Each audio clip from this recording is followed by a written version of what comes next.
I would like to open the Santa Barbara Unified School District Board of Education meeting for November 17, 2016. Mr. Matsuoka, would you lead us in the Pledge of Allegiance, please? Please rise. Ready, begin. I pledge allegiance to the flag of the United States of America and to the republic for which it stands, one nation, under God, indivisible, with liberty and justice for all. Muy buenas noches. Si algún miembro del público necesita los aparatos para escuchar interpretación en español, los tenemos disponibles. Gracias. Thank you. Just want to let the public know we have headsets for the hearing impaired. They're available, and please indicate if you need one. We are moving on to the superintendent's report. I'd like to welcome a student from Alta Vista, Beth. Call to you. Cordeyu. I practiced and I still couldn't get it right. And she's going to present a report from all of our secondary schools. So welcome, Beth. Thank you. So at La Quista and Alta Vista, there is a coin drive to raise money for grad night. That's going on through November 18th. The students are going to Jewish Federation of Santa Barbara. Students are applying for intern jobs through Partners in Education. And this week, students from Dr. Cronshaw's 2 biology classes went on a field trip with the ELF interns to UCSB. They visited the campus's greenhouse and garden, the Student Resources Center, the restoration area, the dorms, and they participated in a discussion session with 3 interns to learn about their experiences at UCSB. At Dos Pueblos High School, there was about social awareness. During the month of November, Dos Pueblos will be hosting awareness events. The Military Family Appreciation Month, National Adoption Month, International Day of Tolerance, a National Runaway Prevention Month. There's a toy and canned food drive happening now through December 15th. This drive provides food and toys for local families in need and serves the Unity Shop, Toys for Tots, and Goleta community of friends. Nutrition report. Nutrition carts have been more spread out to avoid crowded mobs in front of the library. Also, promotion for nutrition on DP News is coming soon. At San Marcos High School, the annual penny drive to benefit the Santa Barbara Unity Shop begins November 28th and continues to December 16th. An average of $10,000 per year has been donated in the past 10 years. Members of the vocal department will be singing in the annual Disneyland Candlelight Ceremony on December 4th.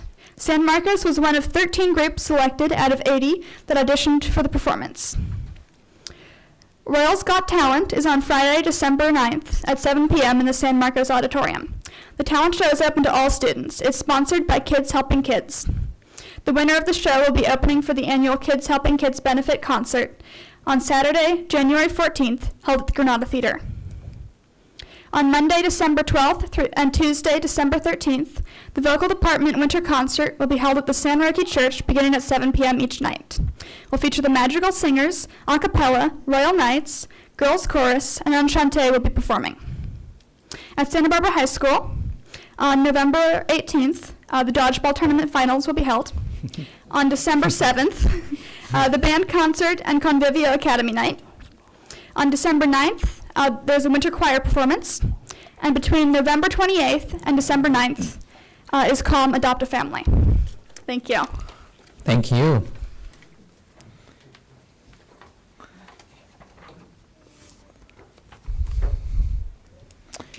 So that moves us to board comments and correspondence. Mr. Herron. Thank you. The last 2 weeks have, as usual, been very busy, but I'm not going to go through the litany of them. It's always been, for the first year on the board, it was myself highlighting all the positive things that the school district had done as reported in all the various media, and it was a way to highlight what's good about our district. And then for the last 7 years, I've just been so happy with all the things that go on in this school district, and it's been my pleasure to go to as many as I can and report back only because I thought it was important to let the public know that things are happening that are good and exciting. The only one I'm going to report on this time is Adelante, which, to make a point, I think since day one, when we cut $20 million and we did a lot of stuff from the budget, for the new school board members to remember that, from my standpoint, it was always about doing the right thing and not necessarily doing things right. I really believe that in almost every discussion, there's a right thing to do. And one of those in my mind that sticks out is the move from Cesar Chavez to Adelante. And so I went to their board, my final board meeting with them last week, and they were nice enough to give me the Cesar Chavez Award, which it just touched me because it's been such an important part of my years on the school board that sort of simplifies that doing the right thing. And I just doing the right thing, and everything we do, doing the right thing is so important to me. But Cesar Chavez and now Adelante has been very special to me. So just want to also remind the new school board members, always ask questions. You know, just ask. If you don't see something, don't understand something, ask in advance if you can. But often remember that just because you ask it and get the answer, other board members may want that same information. So never be afraid to mention that you asked a question and got an answer, because it might be important to somebody else. And ask questions, do the right things is my request of you, and this district is going to be in fantastic hands. And I just want to say to Kate, what a pleasure the 8 years have been with her, and I'm so happy you're the one that's going on, because your history and your knowledge of with all your years on PTA and being involved, and then 10 years on the school board, the new members can rest assured that when she says do something, just do it. Okay? Thank you. Go ahead. No, and I have to be super careful, because if I talk too much about this, I'll get all emotional. But I just want to say thank you, all of you. You know how special you are to me. So I'll leave it there, or I'll burst into tears. Ms. Idelson. I just wanted to report that I had the pleasure of attending 2 performances that were done at the Santa Barbara High, Young Frankenstein last week, and then drove out to Dos Pueblos and enjoyed the Putnam County Spelling Bee. Not to compare them or anything, but it was just so fun to see the kids perform. And I know the high schools generally do 2 performances, one in the fall and then again in the spring. And it started out when I go to these, when my, just to see. The fall was generally the light, not so involved performance. Now that they are every bit the production of the springtime ones, and just really fun. They've finished now for the season, but I'm sure in the spring there'll be plenty more to see. And I have so enjoyed serving on this board. Thank you.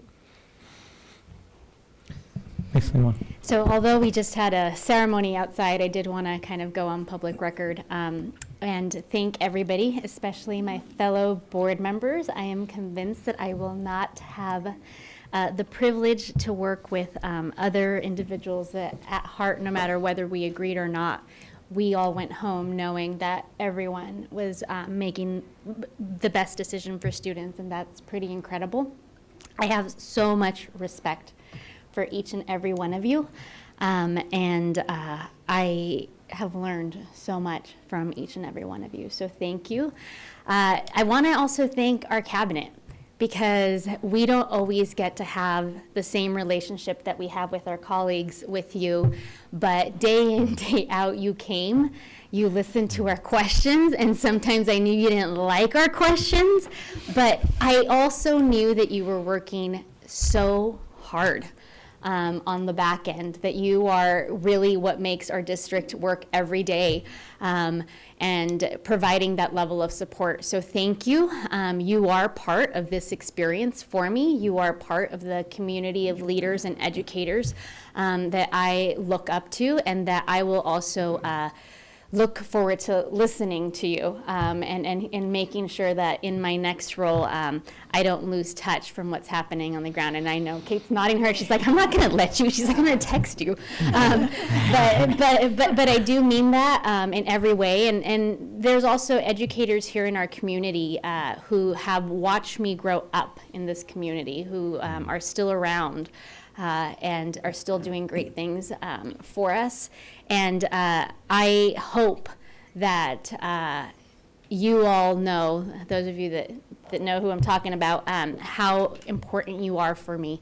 When I ran for the board 6 years ago, I was asked to talk about my favorite teachers, and that's always really hard because you're like, how do I narrow it down? But it just happened to be that I had not had connection with one of those individuals that I talked about. I talked about a few since I was in second grade, and it turned out that I discovered that she was still teaching at Harding School. And that's pretty special. That's pretty special. I started off as an English learner in our district, and I believe that we can make a difference and that we do. And so sometimes my questions and my prompting came from that place of believing that we can do better and knowing we can. And so, special thanks, Mr. Matsuoka. You are at the helm of leading our district, and I haven't had the pleasure of working with you as long as others, but we've gotten to know each other, and I know we will continue to work together because you will be talking and giving us positions in my next role. And to past board members and past superintendents, Dr. Brian Sarvis and Dr. Cash, thank you also for everything, because we all got to work together for a little while. So thank you. I would echo the same comments, I'm not going to say everything that everyone said, but I just want to thank deeply staff's contributions to every meeting we had. It is not without a doubt that you all put a lot of work into a lot of the things we considered, and I just want to thank you deeply for all the work that you did. Didn't go without notice. I know that I'm going to be on your side or in your shoes on Monday, because I will be staff to my commission, my board on Monday. So I know how it is and how much work it entails. So I thank you. And I want to thank all my fellow board members, because without you, it wouldn't have been easy. It was a great ride, and it wouldn't have been without you all. So thank you. And for Carrie, Mr. Matsuoka, I just want to say I have firm belief that you will guide this district in the direction that I think we all hope that it continues to go in. And I want to thank you for accepting the job and being here and making me feel that it's in good hands. So thank you. With that, we move on to number 7, which is announcement of closed session action, which we don't have any reportable items to do. Yes. Can I go back? There have been some media stories about the portrayal of conflict from different student to student, teacher to student. And, the media wants to divide us. The media wants to portray this side versus that side. And I just want to share really quickly the outcomes of two, moments of conflict that the media, actually we had to fight for the media to portray an outcome of the Dos Pueblos teacher-student interaction. And I want to compliment Principal Sean Carey for spending hours helping two individuals see points of view and reaching a place of common ground. And they wrote a joint statement, and that statement is public. And it's about we recognize that we have differences, but we will stay together. This is a teacher-student relationship. That's what Santa Barbara is about. And then there was another story. This happened Wednesday, when Santa Barbara High School marched down to Sunken Gardens, and the video of the student who was in that confrontation, and then they reported that students were fighting verbally. But what they didn't report is how, first of all, Santa Barbara police, how they handled that beautifully, how finally, at the end of that afternoon, there was a restorative approach conversation of the student leaders at Santa Barbara High and this young man. And by the end of that conversation, they understood each other. They still disagree, but at least they listened and understood. I was so proud of our district around those two stories because that doesn't get portrayed. But that's what's going on among our students and among our staff. And I think we're going to have many opportunities to show our community that we believe in disagreeing in civil ways, but staying together. And we have a lot of work ahead. I mean, what we're seeing in the media, and I'm watching our fellow superintendents deal with really complex situations. And I think we have, I've always said this, don't waste a crisis, because it's an opportunity for progress. And I think we'll have many opportunities to be role models. So just wanted to share that, because that doesn't always get portrayed out in the community. There were some really proud moments this last week. Thank you. Oh yes, our bonds passed. Yes. A lot to celebrate, folks. Yeah, Yes. that's a huge deal for us. So thank you, Yes. community, for that support. And new board members, you're going to have a lot of work.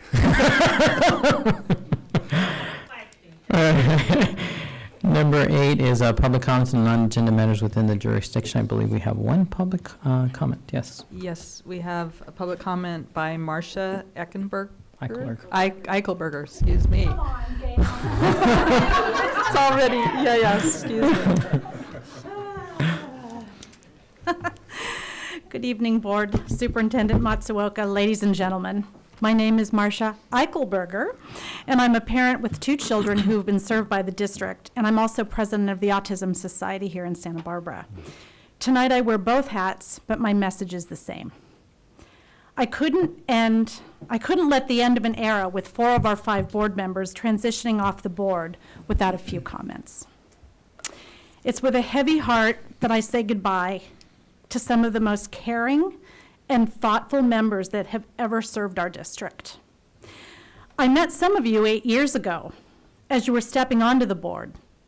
You graciously accepted my invitation for coffee so that we could get to know one another, and I could share some of my thoughts and concerns with you at the time. From that point forward, you've been incredibly generous with your time, and we've worked together in a collaborative fashion to address issues of the day and work toward mutually agreeable solutions. There have been many times that you've gone over and above the requirements of your position in order to become knowledgeable about our special education students and their families.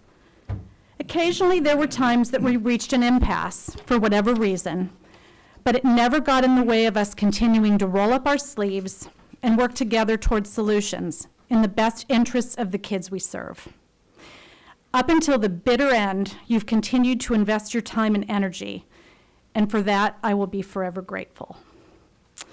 I also want to thank you for being a voice for all students in the district. You've taken the time to learn the issues and gathered input from all stakeholders in order to ensure you have the information necessary to make those tough decisions that'll impact our kids forever. You've never assumed that all of your learning was done when it came to our kids and their needs. If you didn't understand something, you asked questions and you followed through to ensure you received the answers you needed. With me, you've always been open, honest, interested, and caring to a fault. I couldn't have asked for a more dedicated and hardworking group of individuals. So thank you. Thank you for asking the questions. Thank you for pushing for the answers. Thank you for always taking the high road. Thank you for making yourself available to me as a parent and as one of the autism leaders in our community.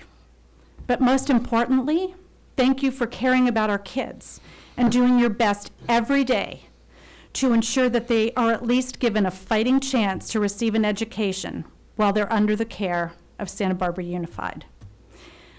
I really hope you'll remain a resource to our incoming board members because they can learn so very much from you.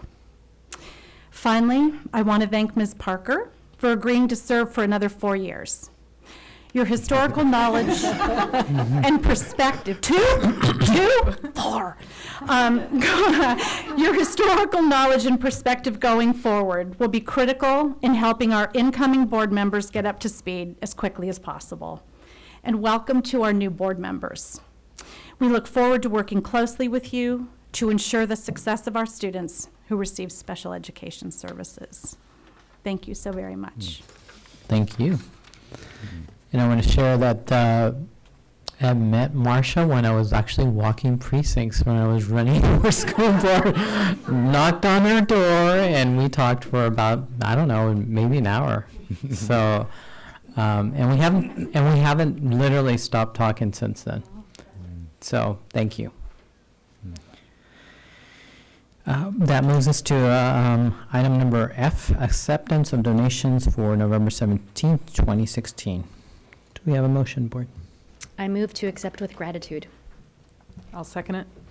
We have a motion by Ms. Leon, seconded by Ms. Idelson. All those in favor, please say aye. Aye. Motion passes 5-0. We move on to the consent agenda. Board, are there any items you would like to pull? If not, is there a motion? I will move to accept the consent agenda as is. I'll second it. Motion made by Ms. Leon, seconded by Ms. Idelson. All those in Comment? favor? Yes. Comment. Just one thing, it's apropos. Item G7 is the approval of the minutes for June 14th. And I would hope everybody in the room who is going to be involved in the expenditure of bond funds take a look at those minutes. It happens to be the ones we approved the ballot measure, and in the minutes are my comments of that night in detail, verbatim. So how I spelled out what I thought our opportunities and obligations were by passing and putting it on the bond. So I would hope as you spend money, you'll look at that and understand that my comments then were that it's in the hands of the new board, and I know they will do the right thing. So thank you. Thank you. So we have a motion and a second. All those in favor, please say aye. Aye. Aye. Thank you. Moves us to our action agenda. Item number 1 is board action on student discipline education code 48918, case number 2016-17-06. In case 2016-17-06, I move to approve the stipulated agreement for an expulsion with enforcement suspended ending in June 2017. Second. Motion made by Ms. Parker, seconded by Mr. Herron. All those in favor, please say aye. Aye. Aye. Motion passes 5-0. Move to item number 2, board action on student discipline education code 48918, case number 2016-17-08. In case 2016-17-08, I move to approve the stipulated agreement for an expulsion ending one school year in June 2017. Second. Motion made by Ms. Parker, seconded by Mr. Herron. All those in favor, please say aye. Aye. Aye. Item number 3 is board action on student discipline education code 48918, case number 2016-17-09. In case 2016-17-09, I move to approve the stipulated agreement for an expulsion with enforcement suspended for one school year ending June 2017. Second. Motion by Ms. Parker, seconded by Mr. Herron. All those in favor, please say aye. Aye. We move to item number 4, board action on student discipline education code 48918, case number 2016-17-10. In case 2016-17-10, I move to approve the stipulated agreement for an expulsion with enforcement suspended for one school year ending June 2017. Second.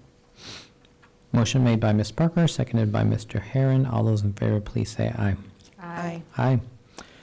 We move to item number 5, approval of naming at the I think I should say, naming the shade structure replacement project at Santa Barbara High School. Mr. Matsuoka. And Mr. Hedyunk will provide overview and then respond to any questions.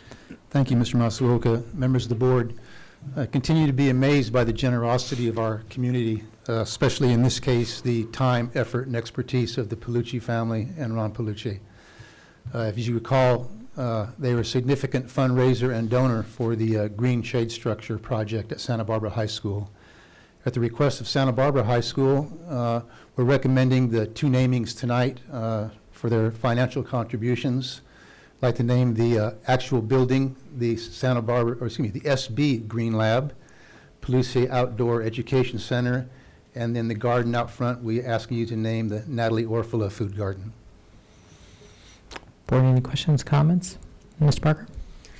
I couldn't think of anything more appropriate. Obviously, they donated a significant amount of money, but more than that, in both cases, I know that that's where their hearts are. And so I'm just so grateful to both Natalie Orfila and to the Polices. So I would love to make the motion to approve the naming of the shade structure as indicated. I'll second it. Ms. Limon? And I just want to add that in this particular case, both entities have actually contributed so much to our local schools in a lot of different ways. So I just want to recognize that this is not just a one-time thing, that it's been pretty continuous in our schools. So thank you. And I want to add, too, that for Natalie Orfila, her impact previously and continues now to impact even across the entire county, and not only our district, but a number of districts across our county through their efforts around school wellness and those pieces. So in addition to everything that's been said, that should be recognized. Ms. Parker? I also have to say that it feels really wrong to call it a shade structure replacement. This building is beautiful. The garden around it is beautiful. It's not a shade structure in any way, except for that I guess it blocks out the sun. But so if there's anybody in the audience that hasn't been to see it, if you can go on the Santa Barbara High campus after hours and take a look, it is really an exemplar of what we would want in this kind of space for our students. So we have a motion by Ms. Parker, I believe seconded by Ms. Idelson. All those in favor, please say aye. Aye. Thank you.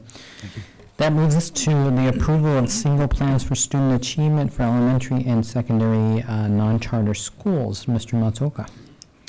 I'll offer an opportunity for Dr. Ramirez and Dr. Drotti to offer overview comments. We were all participating in, I think, a very robust study session, so glad you got an opportunity to hear from 4 schools. But a lot of work has gone on behind the scenes, and these 2 men have been doing a lot of support.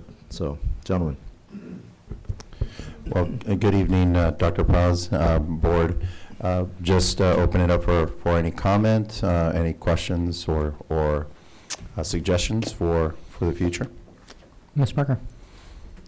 I'll just say in general, I really liked that process. I felt like I got a taste of the levels. I mean, I know I can look in detail at particular school sites, but it helped to have the range of schools that we were sitting with, and then just to really have a 20-minute conversation where everybody in the group could just chime in and bring things up as we went along. It felt a lot more relaxed than it's been in the past, and I felt like principals had the opportunity to just talk more about what they're doing, and then just the opportunity to be part of somebody else's group and to hear how somebody else did it, because everybody did it a slightly different way.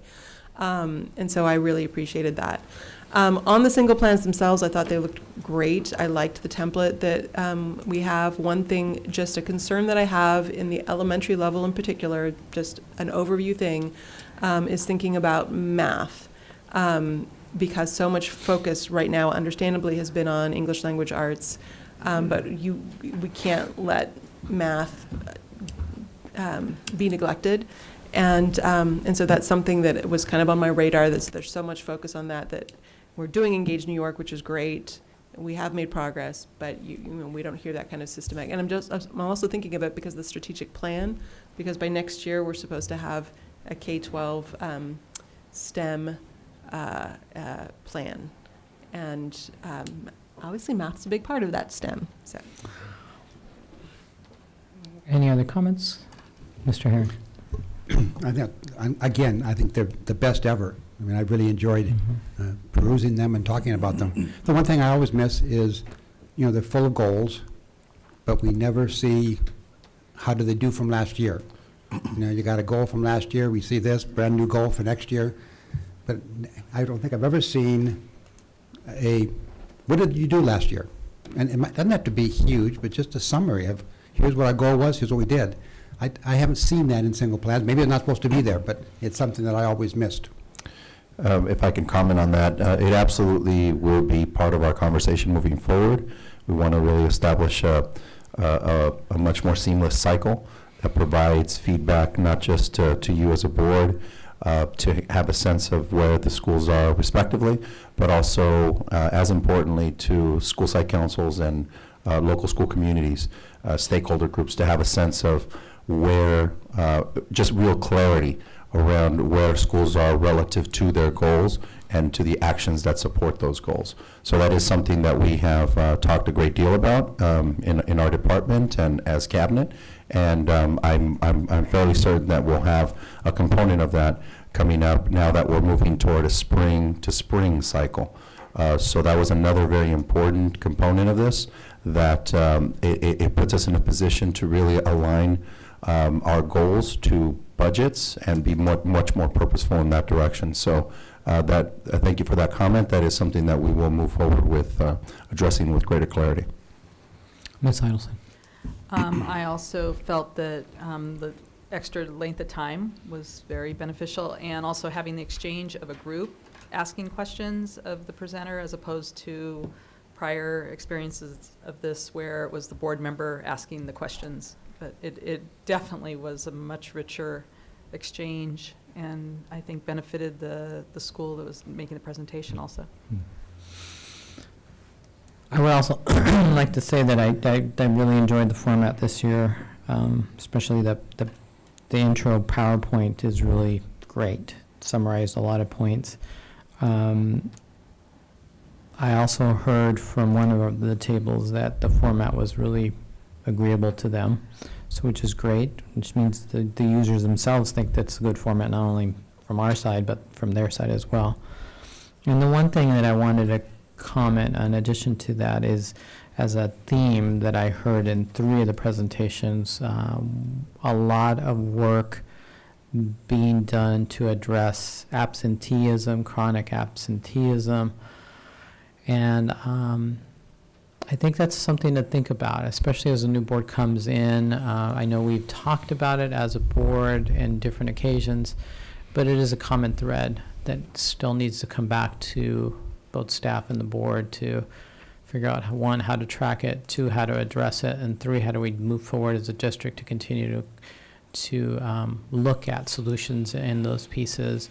There were a lot of solutions provided at some of the tables that I went to, but I don't know if there's a common approach, whether there should be or not. That's not up to me, but it's something to think about. Thank you. No other comments? We will ask for approval. I'll make a motion to approve the single plans for student achievement for elementary and secondary non-charter schools. I'll second that. Motion made by Ms. Idelson, seconded by Ms. Parker. All those in favor, please say aye. Aye. Thank you. We move on to item number 7, approval of agreement for use of clinical facilities between Santa Barbara Cottage Hospital and San Marcos High School Health Careers Academy. Mr. Matsuoka. And Dr. Dradi will provide background and respond to questions. So I've actually invited Mr. Ed Pairings to come represent this information. This is an agreement for the Health Academy in San Marcos High School. And Mr. Pairings? So we've been fortunate enough to have a long-standing relationship with San Marcos High School, Santa Barbara City College, and Cottage Hospital. And we have students who are doing internships at Cottage Hospital from our Health Careers Academy. And I think this is simply formalizing the relationship that we've had over the years and moving forward. Any questions, comments? Mr. Herron? I just comment at the Partners in Education breakfast a couple weeks ago. Ron Werf, the head of Cottage Hospital, was the speaker, and he was just delighted with the fact that the Health Academy students are now nurses at the hospital, and there's nothing better than a homegrown nurse than trying to recruit from out of the area. So he was just total praise about the program. So it really sounded and was good to hear. That's great to hear. Yeah, that was the vision and the hope when we started it, and Ron was part of it then, and I'm so glad he's still part of it. Do we have a motion?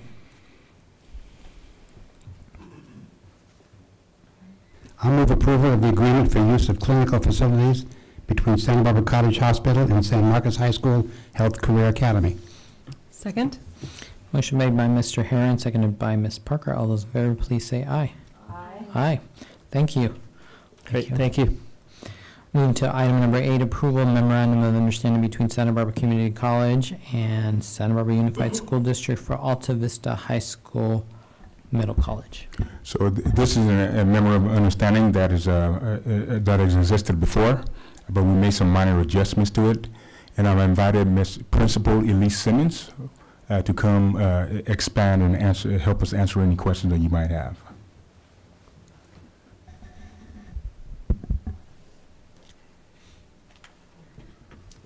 As Dr. Drotti just said, it's an existing MOU. It's just a matter of that it actually expired quite a few years ago. And so I worked with City College, the dual enrollment office, Claudia Johnson, and also the middle college teachers.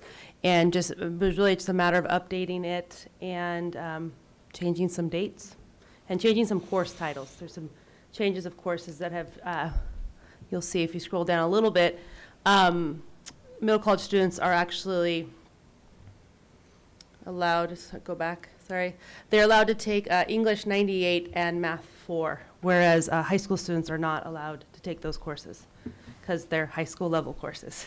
But our students are high school level, so they're allowed to take those courses. Ms. Parker?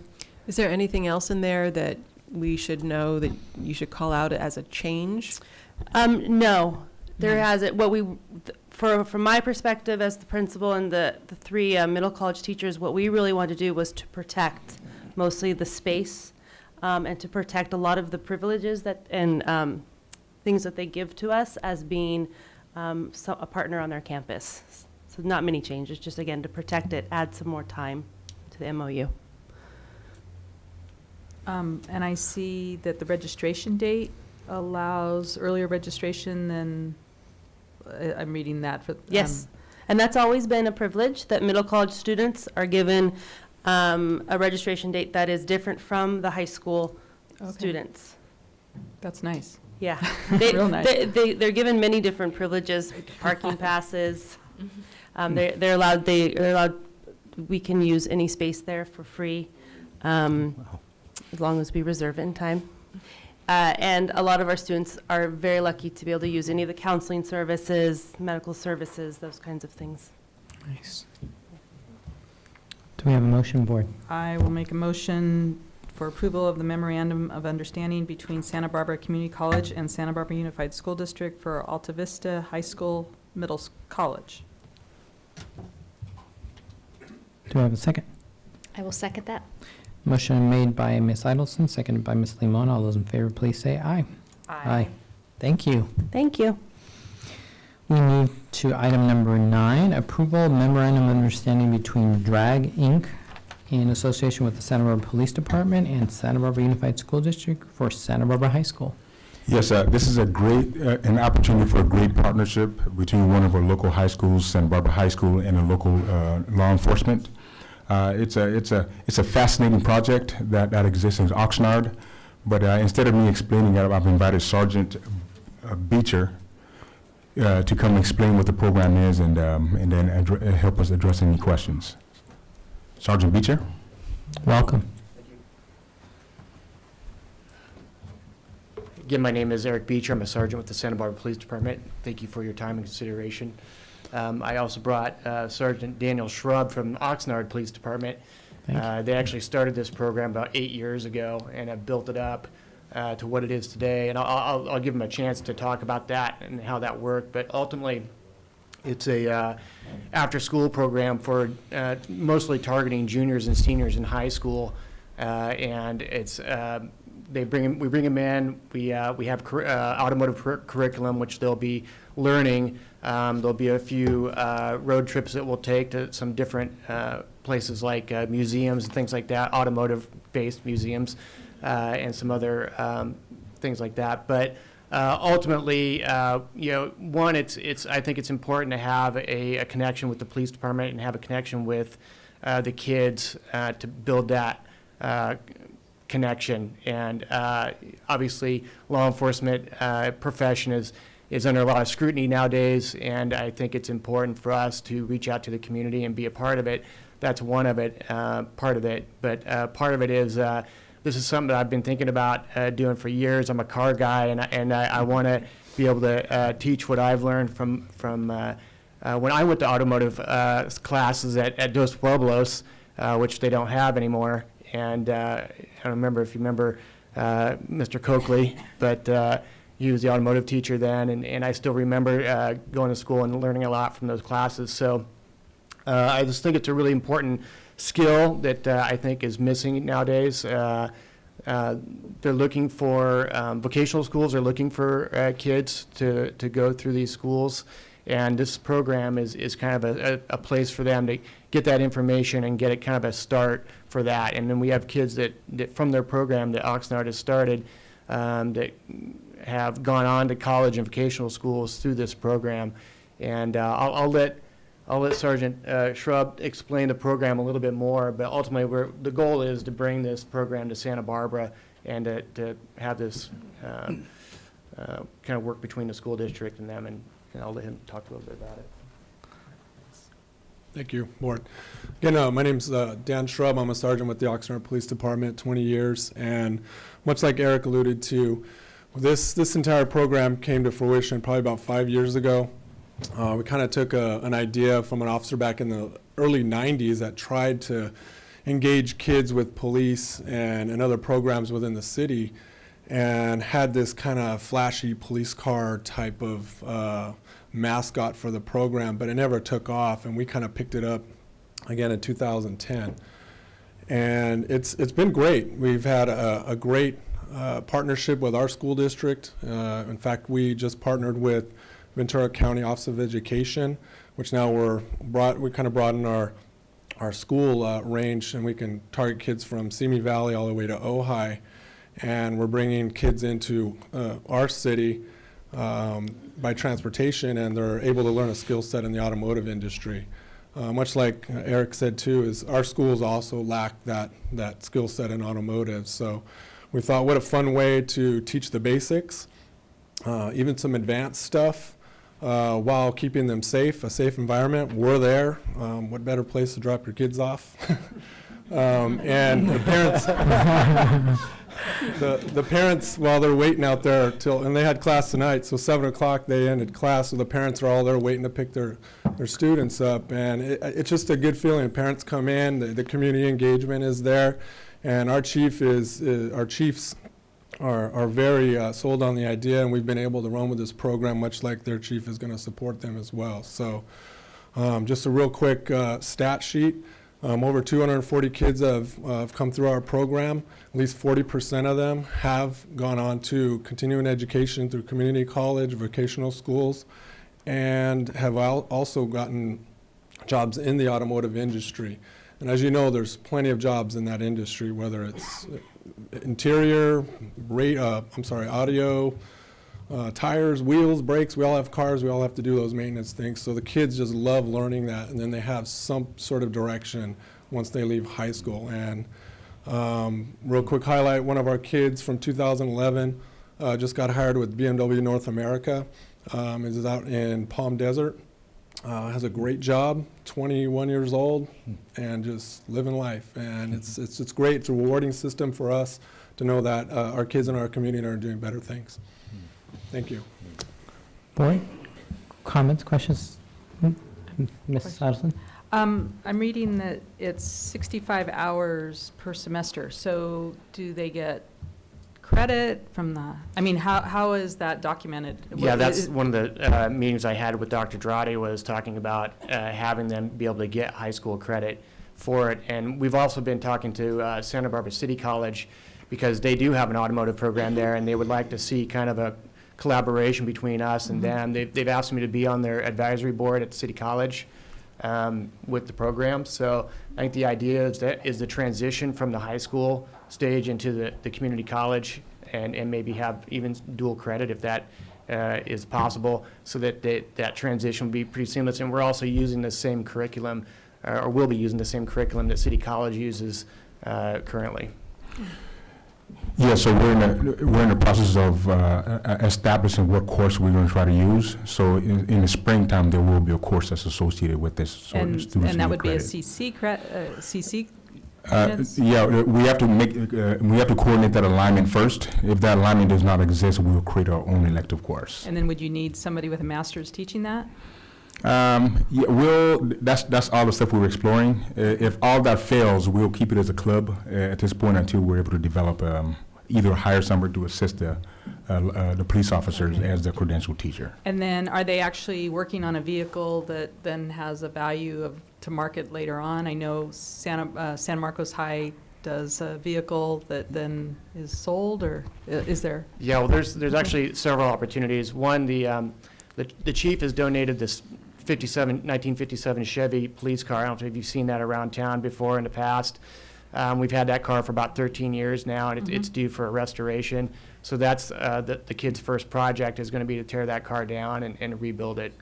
And then from there, I mean, there's a lot of possibilities, but even in their program, they have people that donate vehicles. The kids clean them up, work on them, and they actually give those vehicles away to either a needy family, or the vehicles could be sold to support the program. Thank you. Ms. Lino. How many students are usually involved?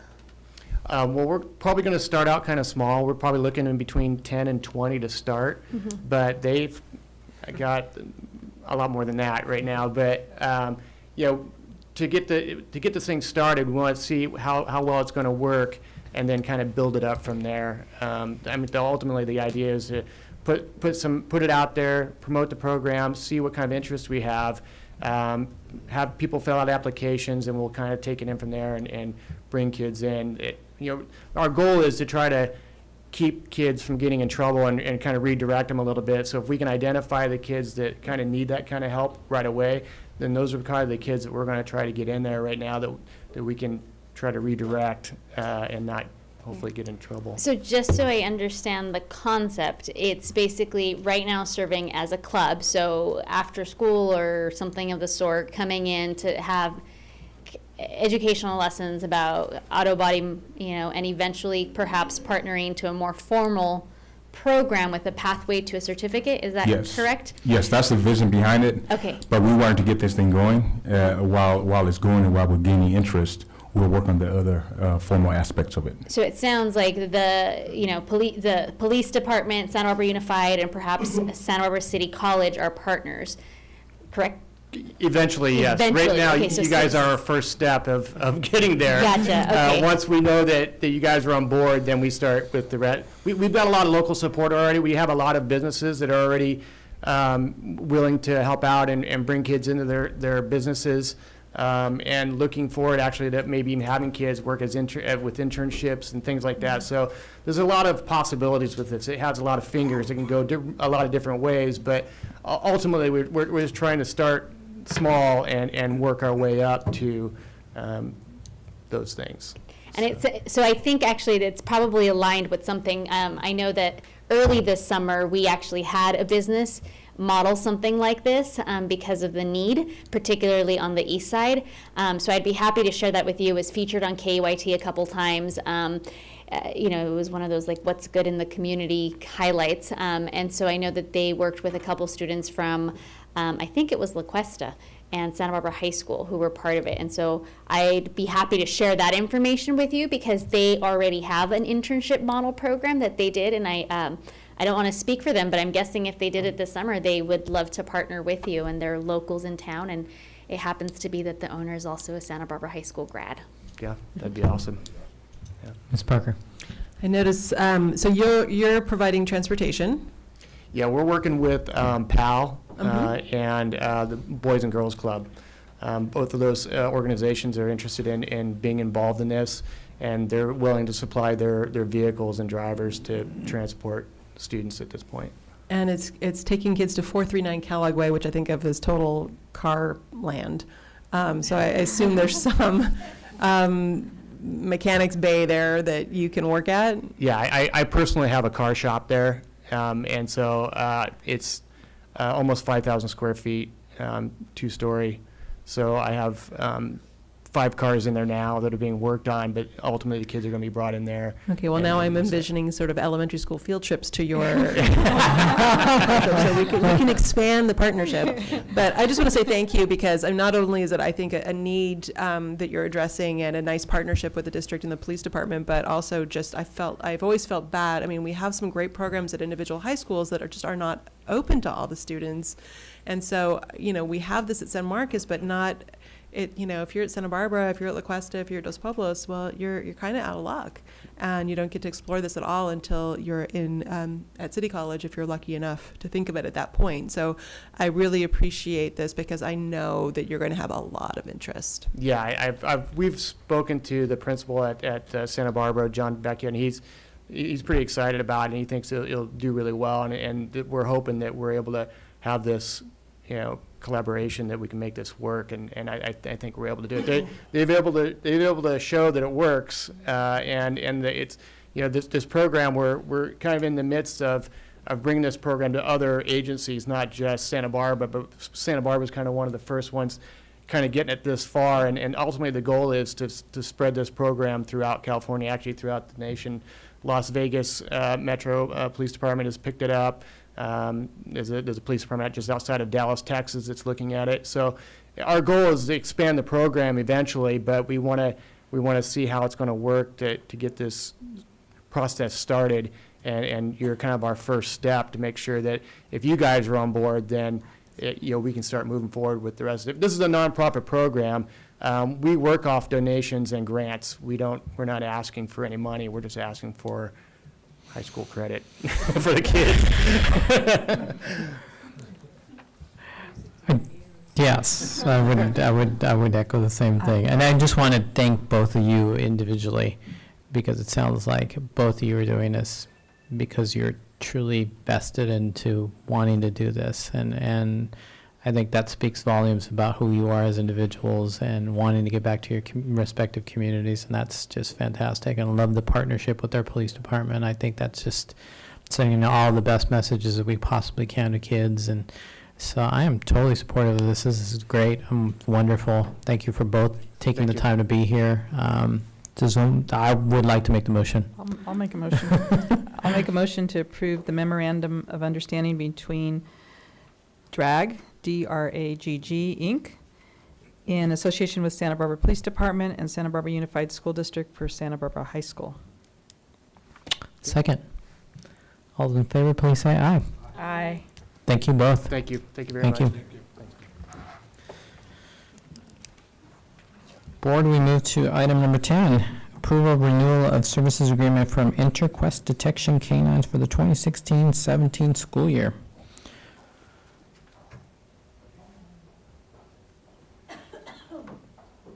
Questions, comments? Do we have a public speaker or anything? No, okay.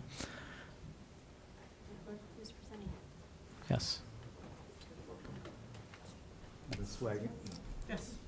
Ms. Wagenick can provide an overview. This is a program that's been in place, and I know Mr. Herron asked questions about it, so here's an update, and we're looking for the board's approval. Very simply, this is the reauthorization of the InterQuest Canine program that we've had in place. I did make contact with InterQuest. They went through a few organizational changes, but we're back on board, and pending your approval, we will begin monthly visits in December through the end of the year. Any questions? Ms. Parker. So this continues to have high school principal support? Yes, it does. And I know that a concern sometimes is, I feel like we are very careful about not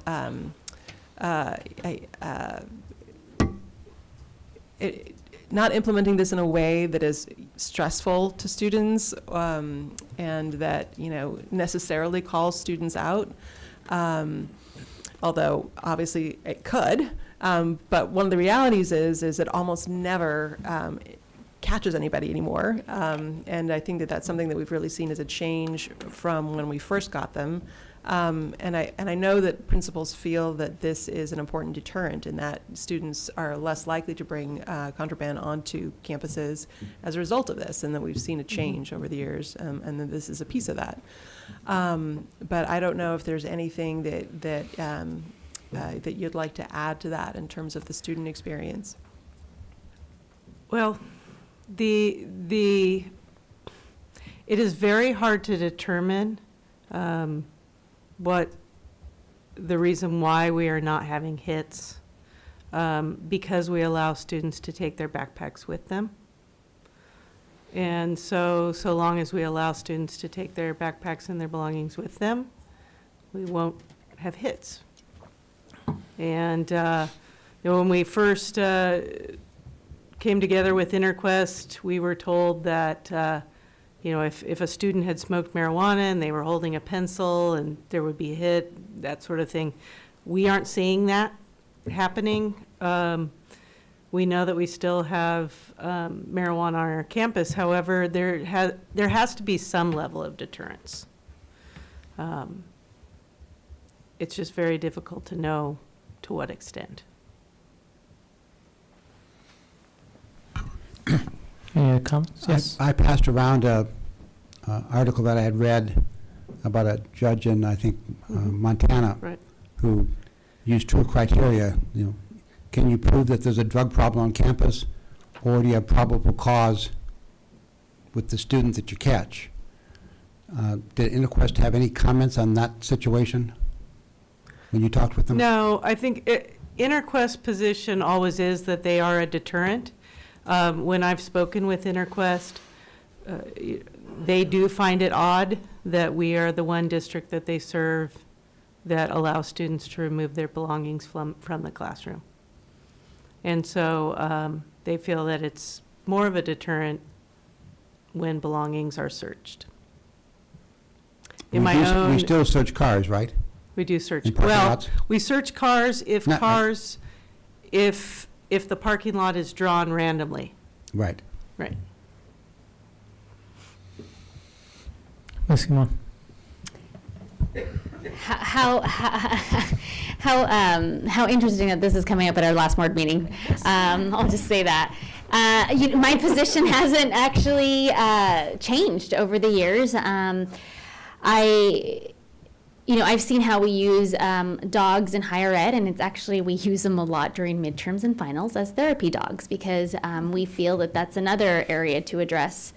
So I will not be voting in support of this. I think consistent to what I've seen, I don't know that it's done that's deterred in the way that we'd like for them to deter, and I just have my own concerns.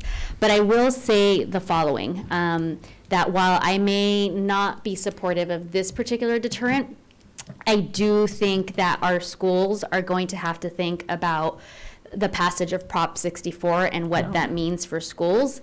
And that is something that's very much on my mind, because access is going to be at a different level than we've ever seen. So again, this may not be mine, but I hope that future board members really think about what does help and how do we deter in a new era for California. As far as what that means, I know that these things still come up. Suspensions and expulsions around this issue comes up, and I don't really know that it's been less around this issue. This continues to be one of the most prominent issues that rises to discipline cases. But I think despite the perhaps split vote, I mean, we're in a new era, and so I would love for us to think about how we change things and what we do in the future, because if we look at Colorado, it's students' suspensions and expulsions around this issue have actually gone up. So right. Yeah. No, I agree. I just wanted to comment that I I'm in agreement with Ms. Limon in terms of this. We have a new ingredient in this equation, or a new piece, and that's exactly what Ms. Limon said in the new passage of Prop 64. What's going to look like when you have a parent who decides, I'm going to smoke, and I'm going to smoke right here, next to my child's backpack. Mm-hmm. And what is that going to do to these canines who are, by the way, are trained on fake marijuana? I don't know if people know that. It's not real marijuana, it's fake marijuana. So you can conjecture whether that's a real way of training dogs or not, but that's for another conversation. And not only that, but I think we have to also consider that we just passed another proposition which now is going to tax e-cigarettes. And if we start thinking about the logical conclusions about people starting to smoke and the availability of e-cigarettes probably going up because now they're going to be taxable, and kids smoking marijuana, if there's any link, if you think there's a link, what's that going to play into? So I think there's a lot of variables here, not to mention that I just don't think that this is a deterrent at all, and I haven't seen any data that shows me that. And yes, it's not a significant amount of money, but at $13,500, I think it is. But it's still a money expenditure on behalf of the district with very little data to support whether it does or does not help. And so I would not vote for this at all. I haven't voted for it and would not. So, comments, please. Yeah, I'll just make a personal experience kind of thing. I've got two grandsons at San Marcos, and the minute those dogs hit the campus, the word is out. Drug dogs on campus. That's got to have a deterrent factor. I mean, I see how it cannot have it. I mean, the mere fact that social media is such that that word is out, and I think for a while there were people getting in their cars trying to get out of the campus. So I think they go out and lock the doors now sometimes, so the cars can't get out. But kids think about it. I mean, just that one thing that takes place where the level of awareness, hey, it is something that's important to the school district, and they better recognize it. Ms. Parker. I'll go ahead and make a motion to approve the renewal of services agreement for the IntraQuest detection canines for the 2016-17 school year. I'll second that. All those in favor? Aye. Aye. Opposed? No. No, thank you. Thank you.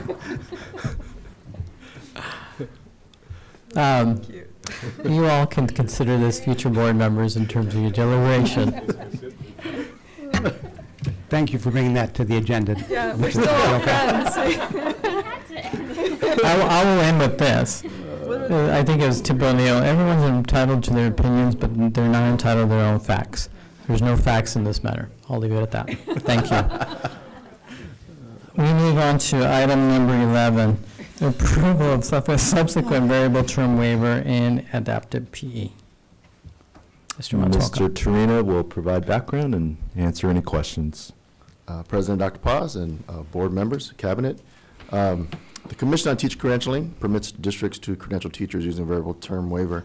This is actually a reapproval of a teacher who we had last year who really stepped up when we needed an adaptive PE teacher in our secondary schools. I'm not really sure how we got notice of that, but he saw what was needed, went out there and said, how can I do that? So he actually is an experienced special ed teacher in the moderate to severe area, but he really saw that there was a need as our adaptive PE teacher at that time was unable to fulfill his duties, and those students were needing their support through PE. So he's continuing that. He's currently at the Point Loma Nazarene College for the adaptive PE program. We expect him to finish by fall of 2 years. So this may come to the board again one more time for his approval while he's on the waiver. Do we have a motion or questions? I'll move approval of the subsequent variable term waiver in adapted PE. I'll second it. A motion made by Mr. Herron, seconded by Ms. Idelson. All those in favor, please say aye. Aye. Aye. Thank you. Thank you. We move to item number 12, first reading and approval of Board Bylaw 9100, Organization. Mr. Matsuoka. I noticed on various signature documents that my title was not listed as secretary to the board, and we didn't have the clerk of the board.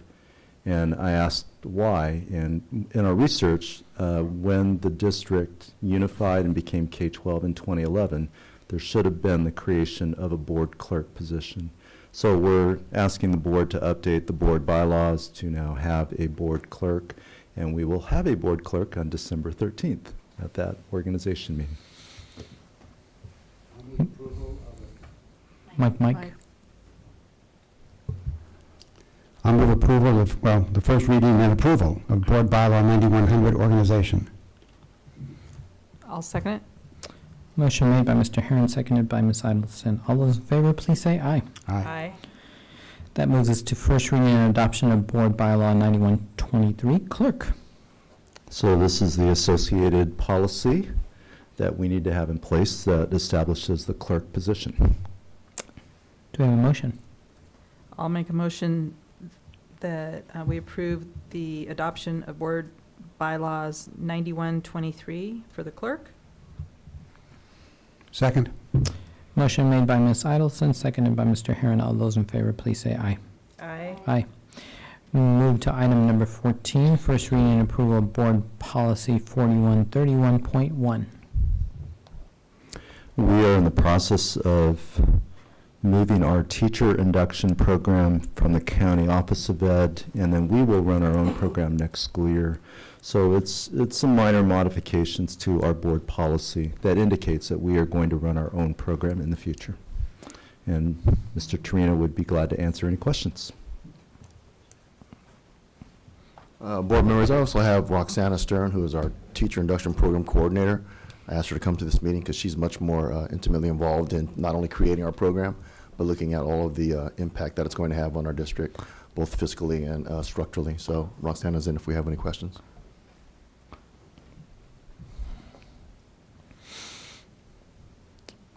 And while Ms. Stern walks up here, there's a lot of work that goes into running your own teacher credential clearing process. I mean, it's a big responsibility.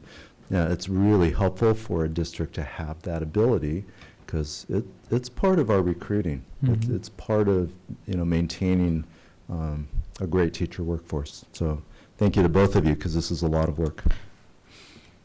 Board. So, good evening, ladies and Yes. gentlemen. I'm not sure if you have any questions, but it is an update and expansion of the language of this policy, and it describes changes that have come from the Commission on Teacher Credentialing on how induction programs should be run, with more of an emphasis on the individual learning of each beginning teacher and less of an emphasis on paperwork. There's been a great deal of research over the years since these programs began in about 1999 or 2000, and the discovery really is that the journey for each professional is individual, and the strongest component of that is the mentoring that they receive from an experienced professional, and the involvement of the site leader is also very important in all of that.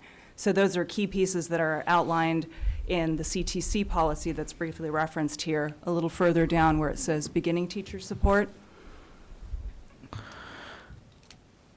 It specifies that the district's beginning teacher induction program shall meet program standards adopted by CTC. Those were just updated in December of 2015.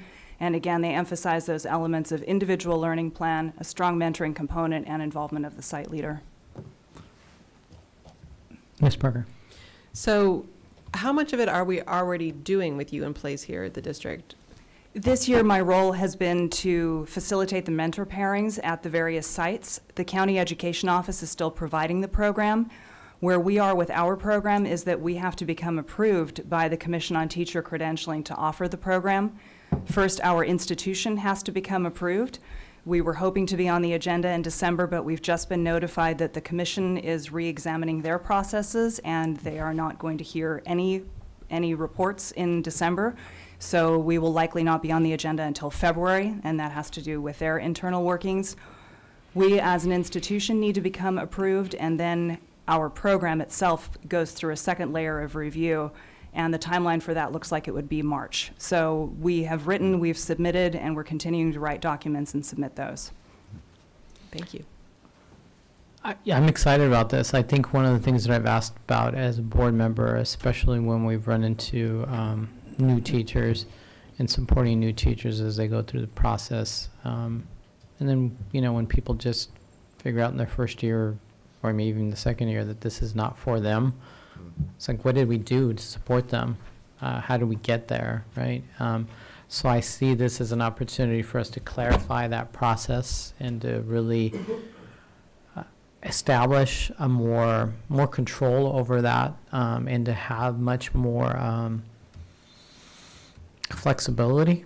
As you were pointing out, every teacher's journey is a different one, and I think that's totally correct in recognizing that, and that we need to be not the same shoe fits all kind of perspective, and make sure that we do that, because everyone brings a sort of a different level of experience, and they may be in a place in time where they just need just a tiny bit more, and some may a lot more, And so I think this is exciting for us to kind of take on this journey and go in that direction, especially given that we've tried to address the issue of recruitment. And if we can provide this in-house and continue to have more flexibility and change and be more nimble in that respect, I think that's going to help us in the end and be able to recruit better teachers. So I'm excited. Do we have a motion? I'll make a motion to approve the board policy 4131.1. I'll second that. A motion by Ms. Idle, seconded by Ms. Limon. All those in favor, please say aye. Aye. Thank you so much. Thank you. We move to item number 15, second reading and approval of board policy 5116.1, intra-district open enrollment. We took the board's input about the open enrollment window. We set it to January 31st as the conclusion date. And so it opens in, 2 weeks, December 1st. And so it's important to get this policy established tonight. And we are working, I would say, fast and sort of furious on communication docs and procedures. Do you have a motion? I'll make a motion to approve the board policy 5116.1 for intra-open enrollment. Second? Motion made by Ms. Idelson, seconded by Mr. Aaron. All those in favor, please say aye. Yes, Mr. Aaron. I just ask a question, because I know the answer, but the charter schools are all aware of this and working with you? Yes.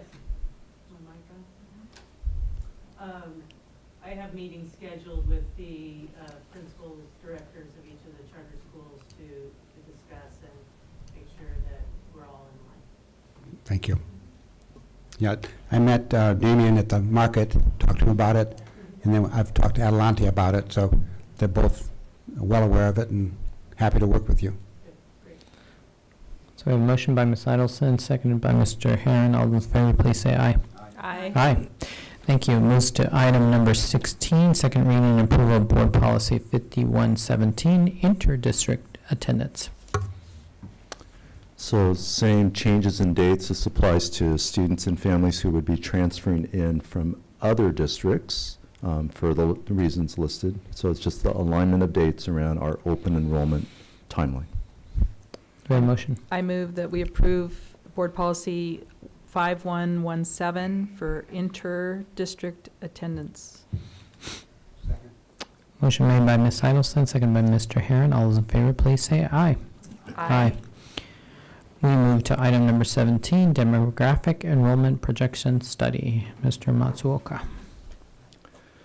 So in my background information, having accurate demographic projections is important for so many reasons, which are all listed there, especially the needs of staffing and knowing, like, how many kindergartners are we going to see in our elementary schools. And I've worked with actually one gentleman in the Bay Area who is just an expert in the field. I mentioned that he is too busy to take on another district. There's another firm in the Bay Area that I've worked with before, and so their proposal is in the board agenda. But we all received an email and a sort of an overview from Dr. Ebenstein, and I'd heard that he had done enrollment projections around kindergarten, and so I read through his last report. It's about 4 years old, and I read through his proposal, which you all received. And I think what I would ask is that we table this decision until I need to meet with Lanny and understand, he says he can match what Gobele and Lapkoff can produce, but when I read his last report, there's some differences in his report versus what we would receive. And it's a big dollar difference. I mean, their proposal would cost us about $55,000. His was, I think, $10,000 plus printing costs. And he said he wouldn't even charge us if we didn't like the report. But, because, which is, I think our CBO is like, this is good. But, and I've gotten to know Lanny during the last 3 months, and he's a really smart guy. So I'd like to table this decision. Let me meet with him.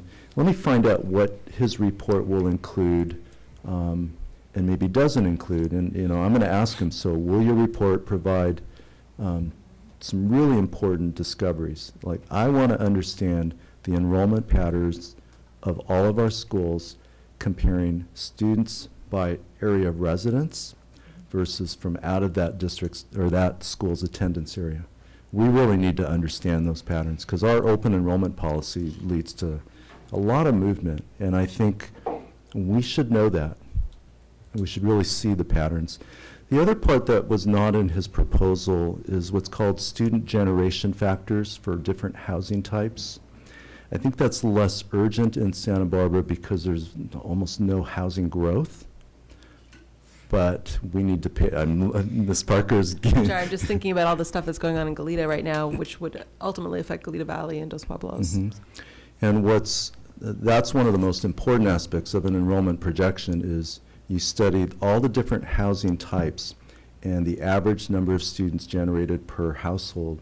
Like for single-family dwellings, I'm used to a number that ranges 0.2 to 0.3 per house. And I would think in Goleta, Santa Barbara, I don't know what the number is going to be because I'm new here. But that's a crucial number to know as new housing projects come online.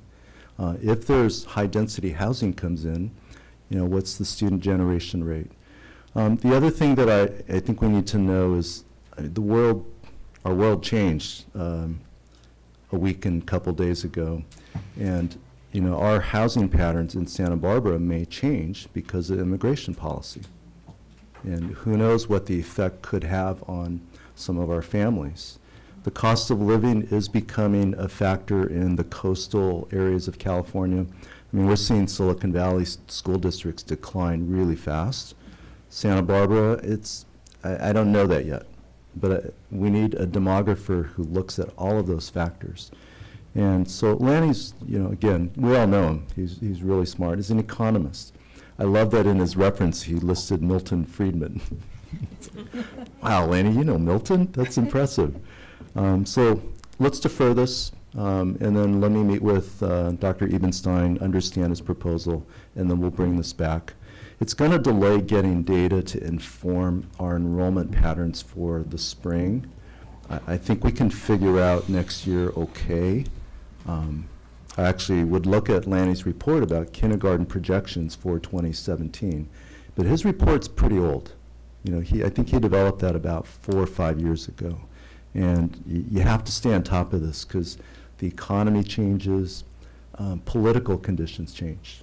All kinds of things change. So having a demographer who knows your community leads us, towards Lanny because he's local. He knows Santa Barbara. I just need to understand that he does the depth of work that I know that this other firm will produce. Okay. Questions? Yeah. And Lanny did write a huge book on Milton Friedman, so autobiography, I think it was. I mean, it's written up in the New York Times just recently. As I mentioned, I'm a neighbor of Lanny, so I've known him a long time. And my only comment I would make to him and to you is that, and to the new board, you've got to be comfortable with the firm or entity of the person. I mean, you're the one that's going to have to live by it and understand it.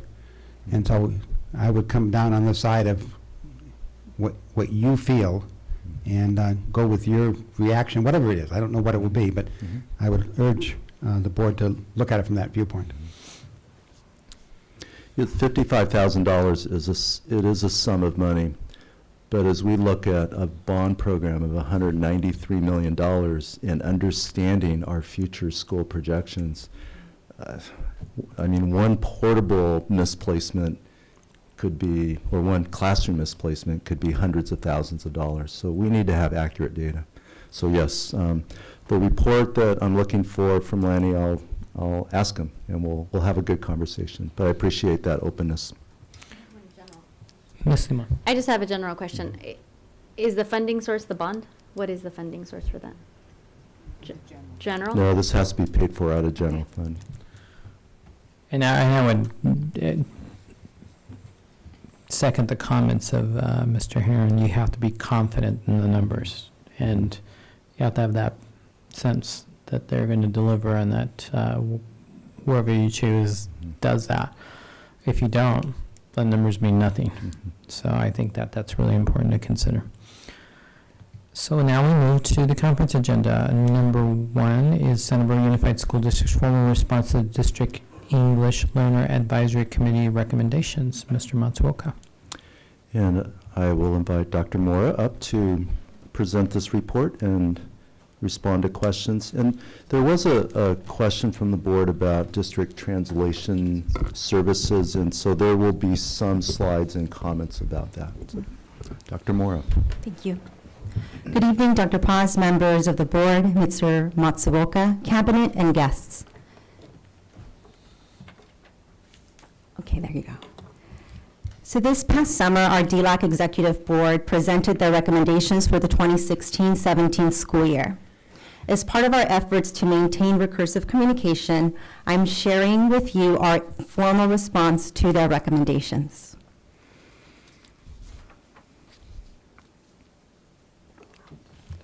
So a narrative was shared with all of you that outlined how we as a district are addressing each of the recommendations set forth by our DLAC. In order to make the document more comprehensible, it has been organized in the same format that the recommendations were presented. So we have recommendations in progress, recommendations still to be implemented, and lastly, new recommendations. There are 18 recommendations that have been identified as currently in progress, and that we continue to work toward making an integral part of our work. So right now, I'm going to be sharing with you a synopsis of some of those recommendations and our actions. So if you refer to the narrative that was shared with all of you, if we begin with recommendation number 3, that's located on page 2, our continued commitment to building the capacity of our teachers to support the success of our English learners. The actions that we have identified can be seen at the secondary level by our continuing work with the Pathway Project. And this means that we're improving our practice through the intentional implementation of cognitive strategies within the instructional delivery model to make grade level content accessible to our EL students. At the elementary level, we are engaged in strengthening the delivery of literacy instruction through the incorporation of the Writer's Workshop model. This model allows for differentiation while maintaining high expectations for all of our students. District-wide, we are offering professional learning opportunities to all of our teachers that center on the integration of key strategies that support the development of acquisition of academic language across all content areas. Recommendation 4 that's found in the narrative on page 4 identifies our concerted effort to develop and implement a reclassification system that really truly monitors the students that have been eligible for reclassification. In 2014 and 15, we implemented a revised interim reclassification criteria. And last year, we developed a system to monitor students that are eligible to reclassify. And this was created through the collaborative efforts of ETS and the Office of EL and Parent Engagement. In the last 2 years, we have reclassified 1,558 students. So we are really excited about this growth. Recommendation 6 on page 5 of the narrative outlines our continued commitment to provide quality trainings to parents that directly aligns to the SBUSD framework for family engagement. The framework was developed in 2014 and 15, and last year, each school developed an action plan that directly aligned to the 5 action areas identified in our framework. These areas include building capacity, demonstrating leadership, understanding the resources and how they're used, monitoring student progress, and access and equity. We will continue with this work, and I currently have meetings scheduled with our principals to review those plans and make any adjustments. Recommendation 13 on page 12 outlines our efforts to provide language access to our Spanish-speaking families. This is an effort that we have district-wide. During the 2014 and 15 school year, the district's language access unit was comprised of 3 full-time interpreters that supported district needs. During the same year, we as a district developed our language access guidelines that were developed specifically to provide clarity between district and site responsibilities in relationship to providing language access to our families. Last year, these guidelines were implemented district-wide, and each school was responsible for including specific actions for providing language access to families within their parent engagement plans.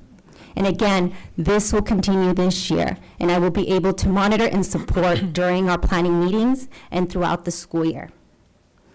As a district this year, we hired an additional interpreter that brought our team from 3 to 4. 2 positions work directly on supporting the needs of special education. This support looks like translating for IEPs and all of the documents that are connected to those specific student IEPs. They also support with interpretation at various meetings. The remaining 2 positions focus on interpretation and translation of all other departments within our district. The documents translated by these 2 interpreters include the LCAP, every school's SPSA, our SARCs, any documents related to expulsions, SARB contracts, and all district-level correspondence to families. As we have focused on providing and improving language access for our families, we have seen the volume of translation and interpretation requests increase beyond our internal capacity, and have turned to cultivating external partnerships with local interpreters and translators to meet the needs of the district office and of our sites. To further address this growing demand, our language access unit has provided community interpreter trainings to support our district bilingual staff in developing the skills necessary for interpreting. We have also augmented these efforts by partnering with Just Communities. Just Communities is supported by providing training around interpreting for social justice that also supports the building of interpretation skills while focusing on the social emotional component that comes with being an interpreter for families. Recommendation 18 on page 15 outlines our efforts to develop and implement a district-wide ELAC needs assessment that would allow the district and sites to tailor workshops based on identified needs and support parents in understanding EL programs. As a district, we provided a sample needs assessment survey instrument that DLAC reviewed and provided input. Then each site was responsible to meet with their individual ELAC committees, receive input from parents, augment the survey if parents chose to add additional questions, and then administer the survey. The results of these surveys were shared with site principals and with DLAC this past June, and then again last night when we met. And we are currently in the process of making revisions so that we can continue to implement this. And the date for implementation is in February. So now when we think about the recommendations still to be implemented, at this point, we only have one recommendation that we are still working towards. And this one has to do with the review and adjustment of our master plan for English learners. So the plan at this point is for us to develop a committee this year to begin the review process and revamping of our master plan.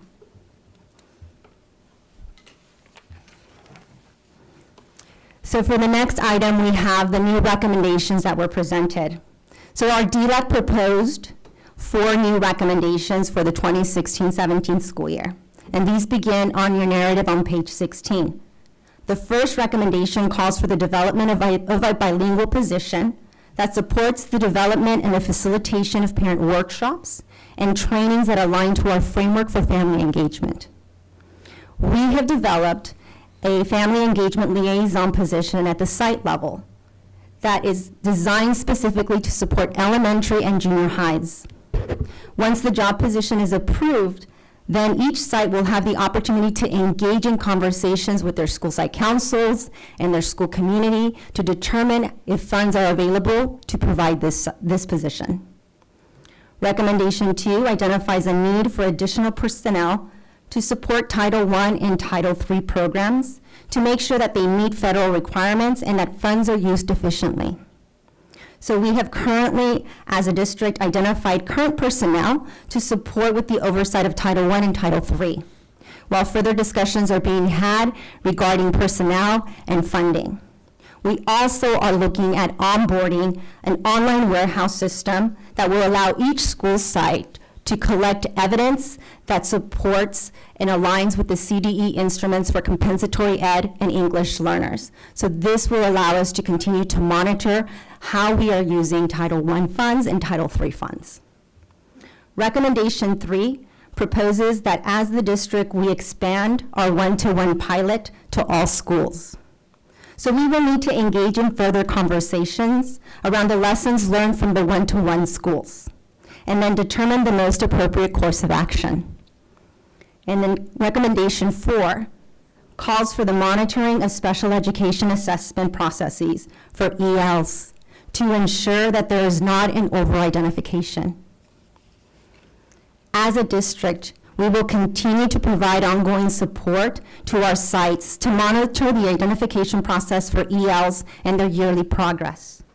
Site leaders will continue to work with case managers to ensure students' language and academic needs are met. Additionally, we have implemented a psychoeducational guidance and support service model known as the PGSS, and are piloting it at La Cumbre and Dos Pueblos High School. This model allows us to identify students that have shown the necessary skills to be successful in core classrooms with support. And more information will be shared with all of you in relationship to the successes that we are seeing there. And also, some of the subpoints within this particular recommendation calls for us to share data.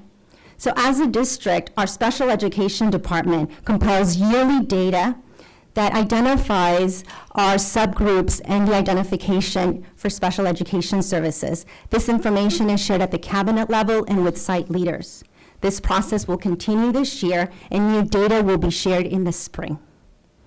Additionally, parents have asked that there is more training and support for families.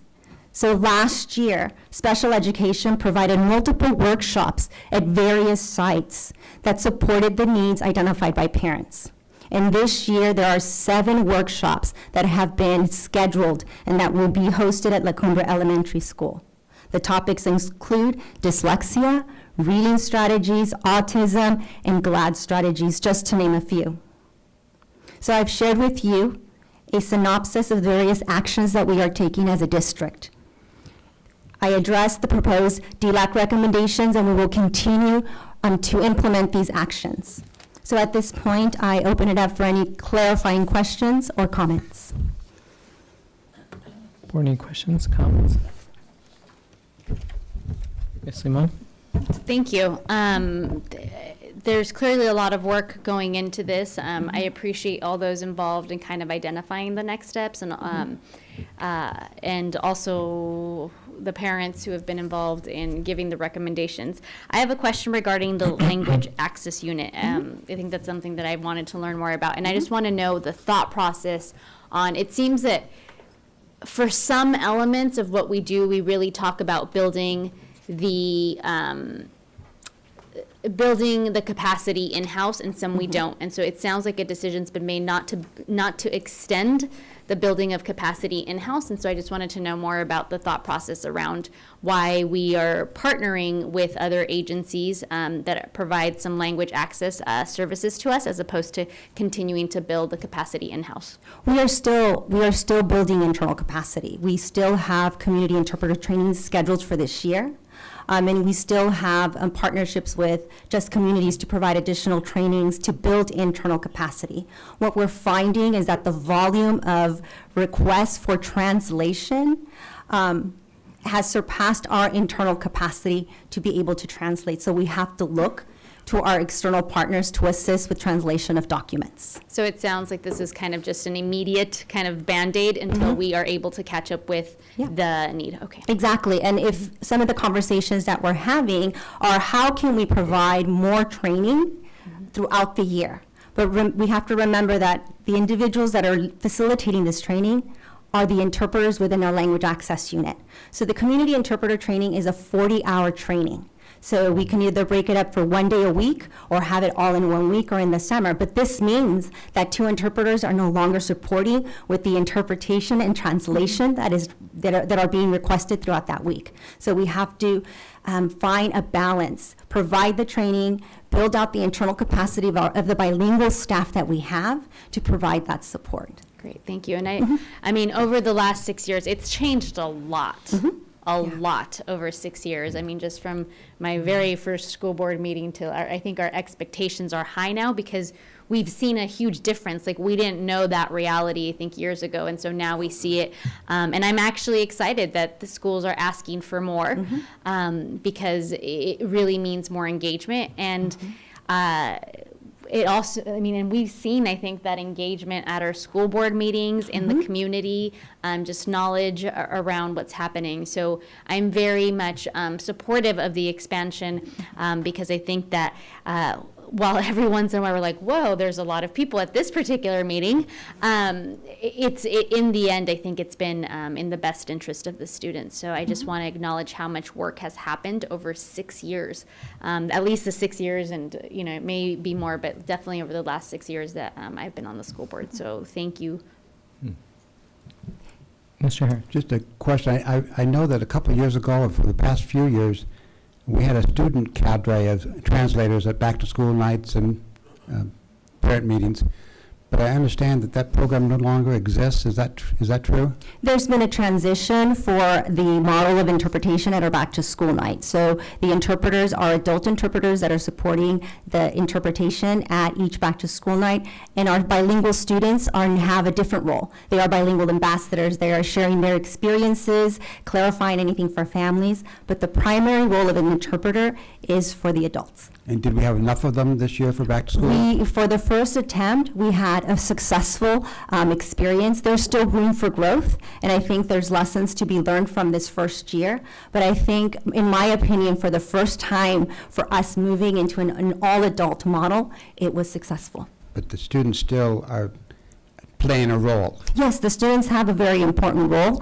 And I know when I worked with our community liaisons at the high school level, we were able to identify various roles that they can still play because they're an integral part of supporting families. It's a learning experience for them, too. Yes, their role is just different, but they're important to us. Thank you. Any other questions, comments? No? Thank you so much for all of the information and all the work that you've done. No, of course, and thank you for your support of this work. Thank you. We move on to item number 2, Course Access and Student Performance Report 2015-16.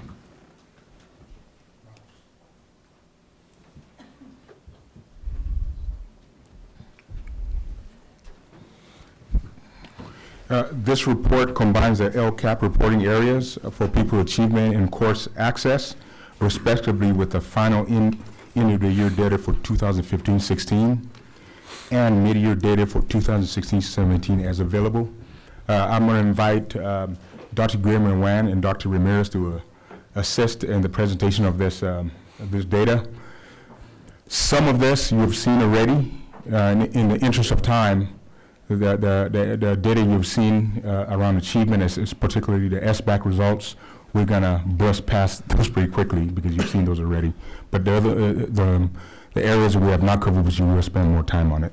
We'll start with Dr. Ramirez and go from there. Good evening once again, Board. And I do want to take a moment to publicly acknowledge Dr. Guillermo Juan, who has really been, this is just amazing work that she is able to produce to give us really data at our fingertips that's granular, longitudinal, in order for us to make better decisions, make better choices, and inform our work and inform the impact of the actions that we've undertaken. So she has really been instrumental and really just couldn't say enough positive things about her efforts and her contributions and leadership. So just wanted to take that opportunity to acknowledge her publicly. With that said, we will, as Dr. Dradi indicated, there will be some segments of data that we will go over a bit more quickly because we have discussed them publicly in the past. This one in particular, I think this one is important. You'll notice this is the percentage of graduates completing UCCSU A through G coursework, and this one I think is one of the few where you'll see that the years extend beyond just the past 3 to 5.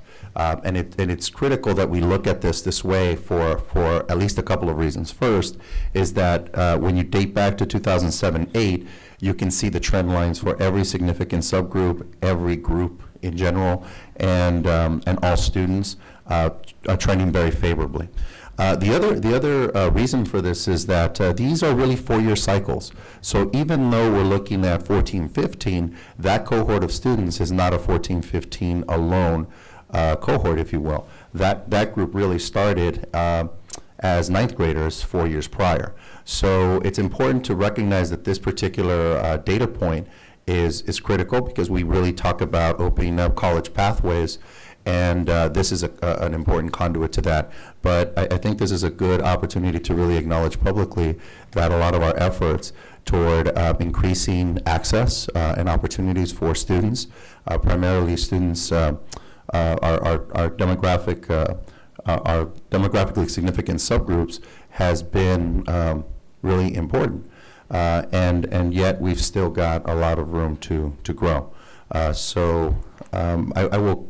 I'll just remind everyone, at least to the public, that may not understand what A through G course stands for. We're talking about 4 years of college preparatory, at a minimum of college preparatory English, 2 years of college preparatory science, life science and physical science, 3 years of college preparatory social science, 3 years of college preparatory math, from algebra to Algebra 2. And all those courses must be passed with at least a C or better. And in there you also include foreign languages and so on. But we're talking about a rigorous, in order to make that change, that growth in what you see between 2013-14 and 14-15 means that students were taking those courses and were being successful. Thank you. So our next slide really, maybe we'll as we go through these, you guys can ask questions and we'll respond to them. I had a question on that. So you didn't mention history, but I know that to meet the A to G, is it 15 semesters? Yes, Okay. social science. So world history, U.S. history, economics and government. Okay, so it needs to have a student be meeting that. Is that they've met the 15 semesters? Yes. By the time they graduate, yes. Correct? Okay, and if they haven't, say they've fallen short and they've only had 14 semesters, A to G, UC, CSU. Yes. Then they wouldn't be they wouldn't. Part of that Yes. chart. Okay. So those are the two there's two ways you wouldn't complete this. If you if you didn't complete those courses, or if you were taking a course that is not college preparatory. Or if they didn't Yeah. if they took the Yes. course but didn't get a C or better. Yes. Okay. Correct. Three ways. It's actually 15 years of instruction, not semesters.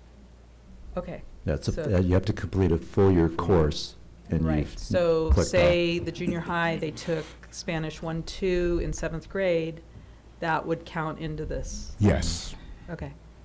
So it's not even high school, it's the foreign language Uh, is uh, can begin There earlier. there are a couple, well, for foreign language, you can count the junior high experience. Right. But for English, you have to count high school. I think it's foreign language and also math. So the math, if they took the math 1 in, say, 8th grade, Yes. then that could, It's a little different with Common Core, but with, these was also from, not Common Core courses, these are all from the CST courses that we've had in the past. So it will switch to Common Core when we start looking at this current junior classes class. and right, and do we know why 2009-10, it has a little downturn? You know, I can look into that. It just, I wasn't here, so I wasn't able to understand where that came from. But I know there's a lot of work, Ms. Idelson, you helped out with, even with your 13, 14, and 14, 15, because you really encouraged us to ensure that a lot of our courses become A through G. So those efforts also resulted in this as well. Thank you. So next, we'll look at, our next two slides have to do with SAT, ACT exam, and this is looking at specifically our senior classes. So there you see a 4-year trend. You see the demographic groups on the right, the key that indicates the demographic group associated with each trend line on the far right. And the first chart indicates the overall number of students with at least one viable SAT score or unavailable. And that's not to indicate that some may not have taken it more than once, but it's just an indicator of what students at the very least attempted SAT. And on the right, you have the percentage of students, seniors, with scores of 1,500 or higher. So you see the trend lines there. Obviously, we're carefully monitoring this to see how we can significantly affect both the participation and also the success rate in that as well. And then right now, we're currently investigating different ways in which we can provide SAT and ACT prep work in the summer and even on Saturdays. So soon you'll see a proposal to support students through those, particularly in our peak, with our peak students, they really do need those support. So now that we have so many students in all of our high schools that are completing the A through G, we also want them to be successful in these assessments as well. Ms. Parker. The district pays for students to take the PSAT and the pre-ACT, essentially, program, the plan, or whatever it's called now. Yeah. But what sort of financial support is there for low-income students to take the SAT? There isn't right now. Some of our foundations have asked us where our needs are. This is where, at least with the peak students, we're trying to direct the funders to help our foundations to support those students. And Because College Board doesn't provide any waivers, okay? Because I'm just thinking about the number of times that a student of means will take this test to try to Yes. bump it up. And if you don't have those means, it sounds like you might not even be able to take the test at all. Yes. And so I think that's a real red flag. Our next slide, again, that was for SAT, this for ACT, and you see they're also broken down in the same fields with the number of seniors attempting with at least one attempt, and with those who, with a percentage of students at our 21 or higher. And again here, just to reiterate Dr. Dradi's point, We are trying to think a bit outside the box and explore options for SAT prep by working with our generous funders, donor base and foundations that have supported our efforts, particularly in peak, in order to identify this as another area of need, because equity does show itself in all areas, but this is another one where, Ms. Parker, you identified that certainly some students will make several attempts, whereas some of our students may only take the one.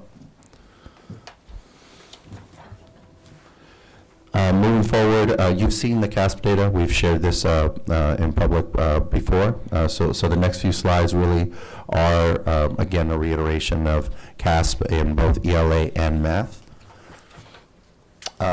This next slide indicates KSEP. This is an assessment for a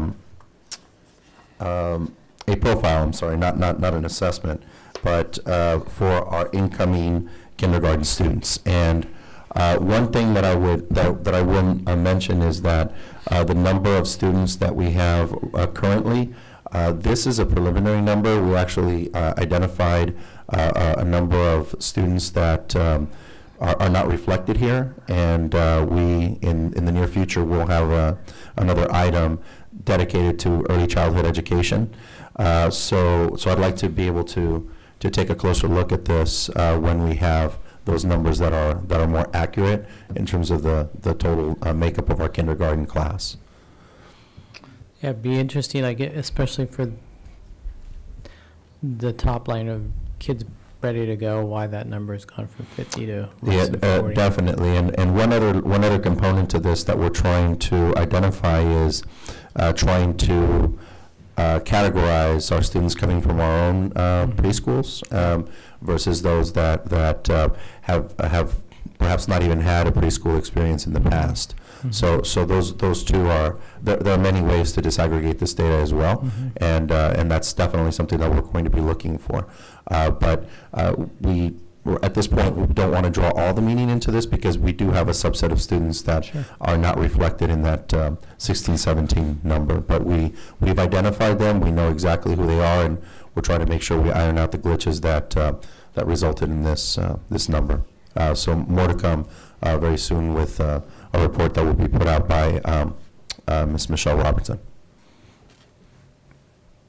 Now this is another important slide, and to come to the point that Dr. Mora was making earlier, we have made tremendous gains in the reclassification, and we've, as you well know, we've revamped our reclassification policy, established an interim policy that it has provided a different look at identifying linguistic, or trying to separate linguistic ability from academic performance and how one impacts the other.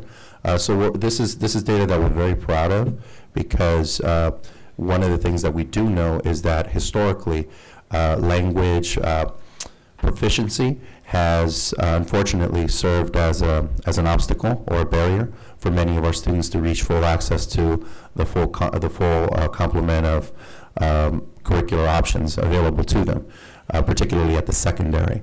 So it's a fine balance between the linguistic supports that are necessary and appropriate for students on a continuum. And I'll openly profess that I'm also an EL, and I never stopped being an EL. I'm an EL of a different sort, however, on a different end of the continuum. But it is nevertheless a continuum. So it's identifying where students are and where our learners are on that continuum from a very beginning stages all the way through to proficiency and a high level of academic language and discourse is important. Because what this signifies is that we've really made an intentional effort to open up access. And so in future years, you're going to see the impact of this policy. We're already feeling it now, and it will only continue to get better. Of course, on the instructional side, we need to continue to develop supports in the classroom and at the school level, district-wide as well, on how to ensure that our students are successful.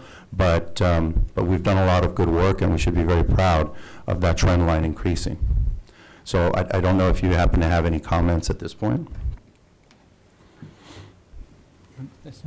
I just have a general comment. I mean, this is great. I mean, I can't say the same thing about other slides and the data, but I mean, this one, I feel like there's been a lot of effort put in. So this, to me, has been one of our bigger accomplishments as a board over the years. So thank you to everyone that's been involved.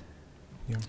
Well, thank you, and it's obviously been your support, your ability to listen to not only our recommendations, but the recommendations of the community, really, at the end of the day. And one other thing, and hopefully we're able to see it, well, you'll be able to see it maybe from a distance, but in the very near future, we'll be talking about the relationship between teaching and learning and how we establish that for all students, not only for our ELs, but our ELs because they happen to be such an important demographic group. I think it'll help start to clarify how we need to move in order to impact the other data sets that you saw that we're clearly concerned about, and we want to ensure that continue to improve now and into the future. So I'll go ahead and now turn it over to Dr. Dradi. Oh, sorry. One question on that slide. What programs are in place to make sure that those 400 in 14-15 and 1,000 in 15-16 are continuing along the right path? We have an obligation to them to make sure that they don't fall back. Absolutely. So what are we doing to monitor them? So we literally are monitoring them. We have a 2-year monitoring cycle. That's actually a cycle that's going to be adopted by the state. So the active monitoring of students who reclassified in the last 2 years is something that we've worked. Dr. Mora has really taken the lead, and we've worked in our offices to ensure that that schools continue to monitor those students after reclassification. Schools are building better reclassification committees that are able to bring together that data. We, on our end, as a district office, are working interdepartmentally with ETS to ensure that there are viable reports that give them that information more readily. And in terms of programming, again, we're going to talk a little more robustly about this, but it really is about changing our classroom practices and ensuring that our classroom practices in every classroom are speaking to this. Because it really is about, Mr. Matsuoka has talked about openly about our priorities, and one of them is improving practices at all levels, and both as leaders and as practitioners. And this is a very important component of that. We want to amplify our skill set to be able to not only think very critically about our students, but also monitor those practices in the classroom that are really the changes that need to happen. But the onus isn't just on the classroom teacher. The onus is on all of us to use resources wisely, to have leaders who can support that kind of work at all levels, district on through, and that's part of why this is so much of a much broader conversation. But there are very specific things that we've put in place, or started to put in place, to ensure that there isn't a fallback. Are there any general norms of an error factor that comes into play? Dr. Guillermo Juan might be able to answer that. I'm sorry, can you clarify your question? Are we sure that 100% are going to make it through the next 2 years? Do we have any record of that not happening, where we reclassified somebody that shouldn't have been reclassified? Have there been any instances of that? So once a student is reclassified, they do not become an EL again. So that's why that reclassification process is very clear. Part of the process is identifying students that are eligible for reclassification. Dr. Mora, again, has worked with ETS to provide sites, those listings, and those students that meet each one of the criteria. Then it's the responsibility of the reclassification committee to work with the parents and really make some strong recommendations about whether it's in the child's best interest to reclassify or not. So there's a lot of checks and balances to this. But one thing that is very encouraging is that if you go back to the data, and I don't know if it's in these slides, but the data that disaggregates our reclassified population, what we see is that the achievement gap between our reclassified population and our English only is far less dramatic than it is between our English only and EL. So that serves to reiterate the point that if we get our students, our EL students, to a certain linguistic level, the academic level lends itself to being able to more fully access the academic program independently or with a greater degree of independence. And what we know is that once they reach those levels, they will definitely continue to achieve. At least that's been the general trend line. How it works out with an individual student obviously is very different. But those are the safeguards that we've put in place and that we're working to strengthen. Thank you. Please continue. Do you have a question? No, go ahead. So the next few slides, Dr. Guillermo will help me show you the data on these. These are more or less secondary data around access. What you're looking at here is enrollment in AP and IB. And I want to remind you, in 2014-15, we partnered with Equal Opportunity Schools. It's an organization that came to our district, and they took a profile of all of our students that are in AP and IB courses, and they then matched that with our general population and identified students that match the students in AP and IB. And as you can see there, because of that, we were able to identify approximately 800 students in all three of our high schools that were placed in either AP or IB. So as you can see, so this is to us this is a very this was a success for those that were fervent believers in this. The concern was whether those students were going to be successful or not in those AP classes. And before I go to the next slide to address that question, any questions about this? Ms. Hiles. Yeah. Of course. So maybe it'll come to this, but you're saying they enrolled, but do we know what their AP scores were? Yes, I'll Okay. address that in a second. Yeah. So Yeah. just kind of remember this year as we go to the next slides. But before we go there, I'll have Dr. Guillermo explain this. This is an important slide because remember in our equity plan, what we try to do is show closing the gap in either an achievement or access. And I think this is an important important slide that you're looking at that actually demonstrates that. But I'll have Dr. Guillermo explain what we're looking at here. Okay, so this slide looks at the proportionality for students in AP and IB courses. This, again, is students who are taking at least one course. So when we think about proportionality, the best way to represent that is, or think about it, is as a pie and pieces of a pie.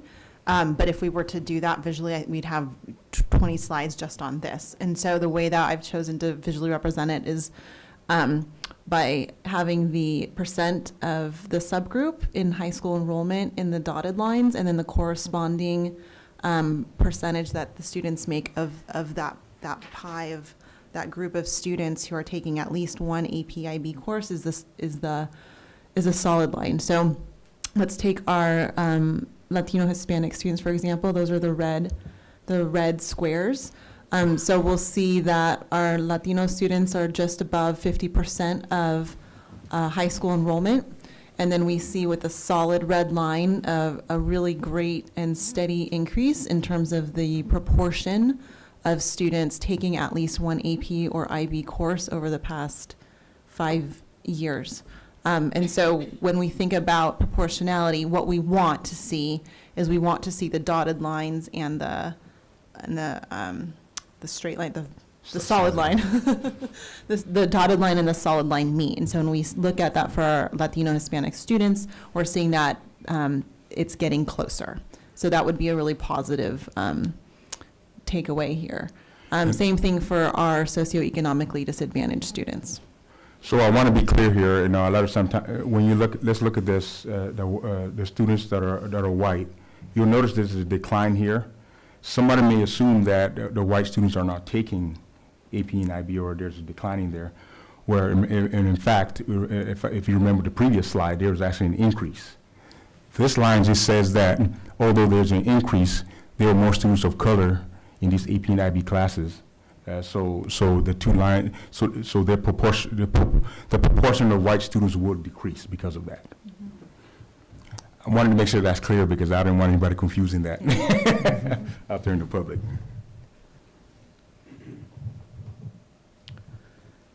So this slide shows the same thing for our English learner reclassified students and special education students. So the green line with the arrow, that's what we want to be seeing for every single subgroup, right? That the dotted line and the solid line are they're meeting, right? They're converging. In most cases, the dotted line, the percent of high school enrollment wouldn't be drastically changing, but this green dotted line is reflective of the number of the increase in students who have been reclassified as fluent English proficient from English learner status. And so as we've reclassified English learners, their proportion of the high school enrollment is going up, but at the same time, maybe not but, and at the same time, we're very proud to say and see that these students are also constituting a greater proportion of the AP and IB courses. So that is, I would say, again, another success and something we're very proud of. So the question of, are they being successful in the courses? And if you know that if you take an AP test, AP class, the way you know whether you're successful is if you pass the AP exam.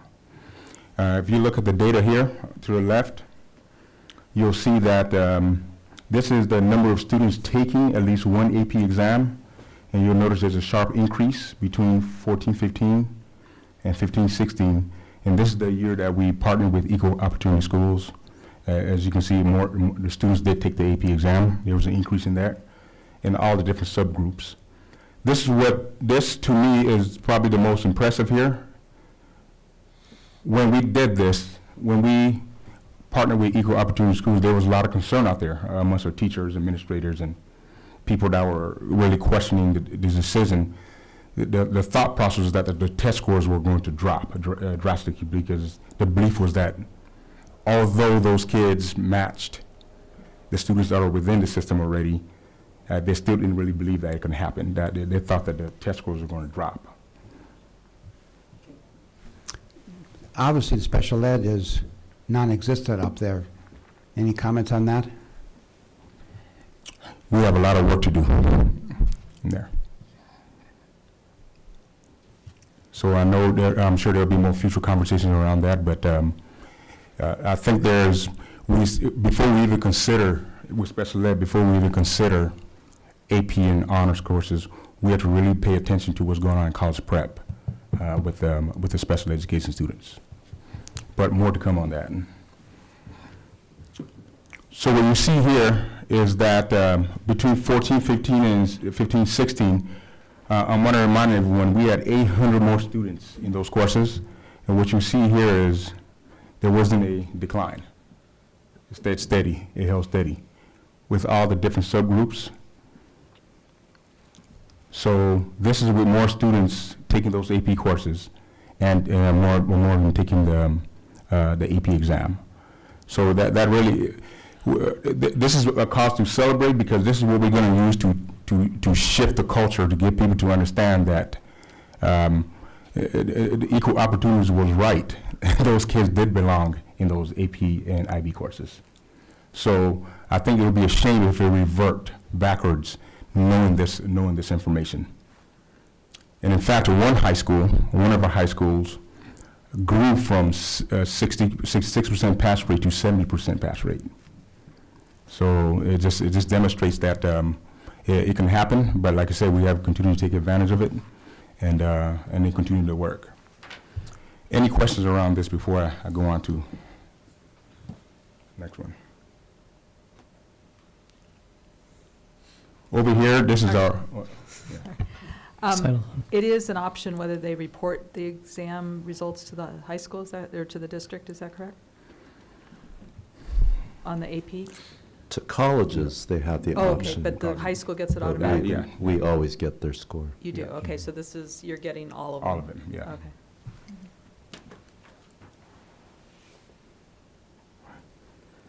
So these are the IP exam results, IB exam results, and as you can see there, from 14-15, this is the number of exams taken. I want to remind everyone, this occurred because of the work with equal opportunity schools. Like I said, it just wasn't the AP courses that we identified. We also identified IB courses as well.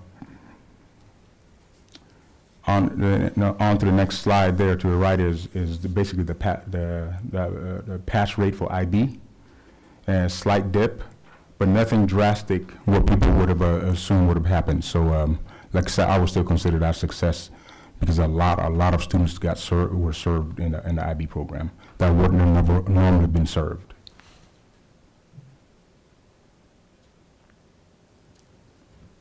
Here, this is our dual enrollment. Enrollment for dual enrollment courses through City College. Here you see a decline here. And my assumption here is, I would have to ask more questions, but in talking to the counselors, the belief is that because of the work with equal opportunity schools, a lot more students are wanting to take the AP courses, IB courses, instead of dual enrollment. So that's the conversation we have to have. The bottom line is we have a lot of students accessing some rigorous courses, and that now they have choices of either going dual enrollment or AP and IB.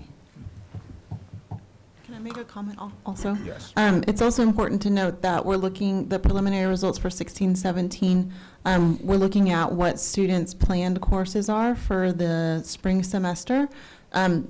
We noticed this last year as well, that when we get the final transcripts that students deliver back to us after they've completed their dual enrollment courses, that it goes up a little bit more than what it was projected mid-year. So I also want to just kind of caution the board that this is very preliminary, but we wanted to honor the interest of having mid-year data and be consistent across all our different indicators.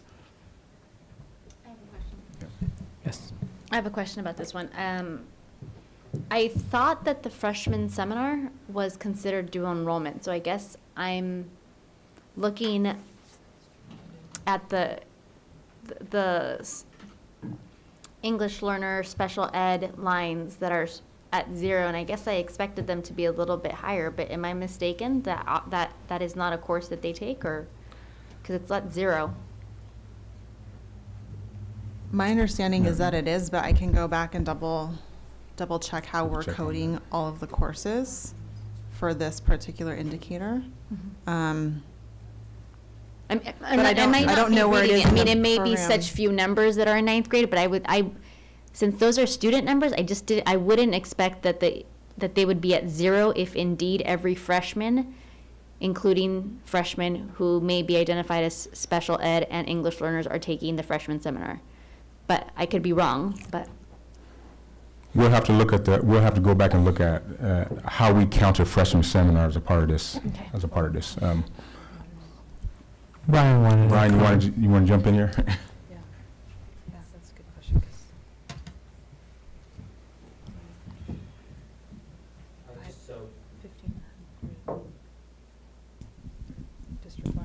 So just to clarify on that, so there are, in the coding of it, there's sometimes a difference between dual enrollment, where students are simultaneously getting credit at our high schools and City College, and kind of a concept of transfer courses where City College gives credit for courses, similar coursework that actually is offered on our campus. So when the students take freshman seminar on our campus, City College happens to award them that credit on the City College transcript, but that college credit doesn't come back onto our transcript and in a sense duplicate the coursework that we offer.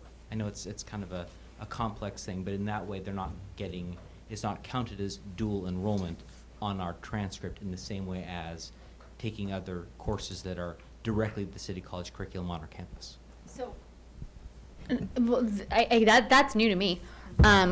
So I guess, how many classes fall under that? Because I feel like when we've been given the presentation, it's like this is dual enrollment, they're both getting credit, and there hasn't been that distinction.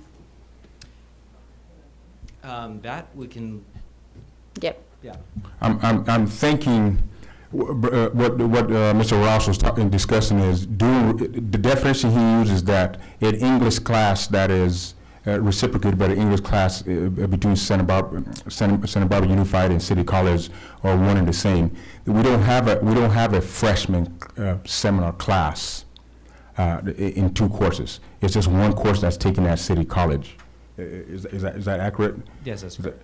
So, whereas if you're taking a dual enrollment English class, that City College teaches that is compared to a course that we teach here, we get dual enrollment for that course. So we get elective credit probably for the courses that City College is giving us.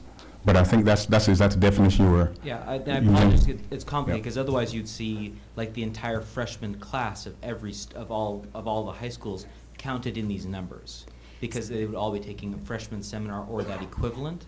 It gets complicated because of that distinction in that case. And I guess that part of my confusion is that distinction, it sounds like, is made selectively. So we've also sat at joint school board meetings with Santa Barbara City College, and I can tell you that they are counting them as dual enrollment, every single freshman. And so I guess this isn't really just a Santa Barbara Unified thing, but I would encourage new board members, existing members to really it just seems confusing that in some occasions it's multiple entities that are saying dual enrollment, dual enrollment, dual enrollment, and counting every single freshman for whatever reasons, and then in other occasions it's like, well, it's actually, there's a distinction there. So I don't know that that's so much a function of like us as a school district or whatever, but I hope that clarification is made in all future discussions, including with Santa Barbara City College, because it's very confusing. We either take credit or we don't, and we say one thing to our community, and then we actually break it down in another way. So again, I don't think that this is a function of our school district as much as it is like, wait, I can guarantee you that when we sat at that school board meeting with Santa Barbara City College trustees, every freshman was counted as part of a dual enrollment, and there was no distinction that's being described to us now. And Ms. Parker. Yeah, and I'll just chime in, and I'm sure Ms. Idelson could as well, with having children that have done this, that did what would have been counted as electives. It showed up as dual enrollment, and when they applied to UCs, it was dual enrollment. And so those weren't, those were not classes that mimicked anything that we had on our campuses. So that sounds like a discussion for the graduation committee. And then perhaps this data, when we decided to populate this information, I just want to remind that we were talking about courses that we consider in our district that are rigorous. So AP, IB, and when we talk to the counselors, they're like, well, we have students that should be in AP and IB classes, but would rather take the rigorous course of dual enrollment. So the idea that there's 3 levels of courses that are college level courses is our thinking. So I think if we were thinking along that line, we weren't probably considering the freshman seminar as a part of that group. Well, that would be another 1,500 students, correct? I mean, Yeah. if there's about 500 freshmen per Yes. high school? Yes. And this all students is up to, 1,200 or 1,000 projected for 2016-17. So it's Yes. obviously not including that. Right. Yes. Yeah. So, and again, I want to reiterate that I think this data here we're talking about 3 competing courses, which are IB, AP, and what we consider another rigorous course, which is dual enrollment.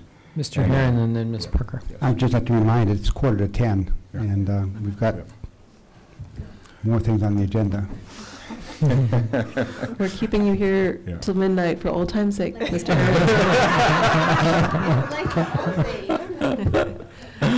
I'll just say briefly that it sounds like it's almost a title issue. Yeah. It's what this is labeled as instead of whether or not we're considering it as dual enrollment. Yeah. Yes.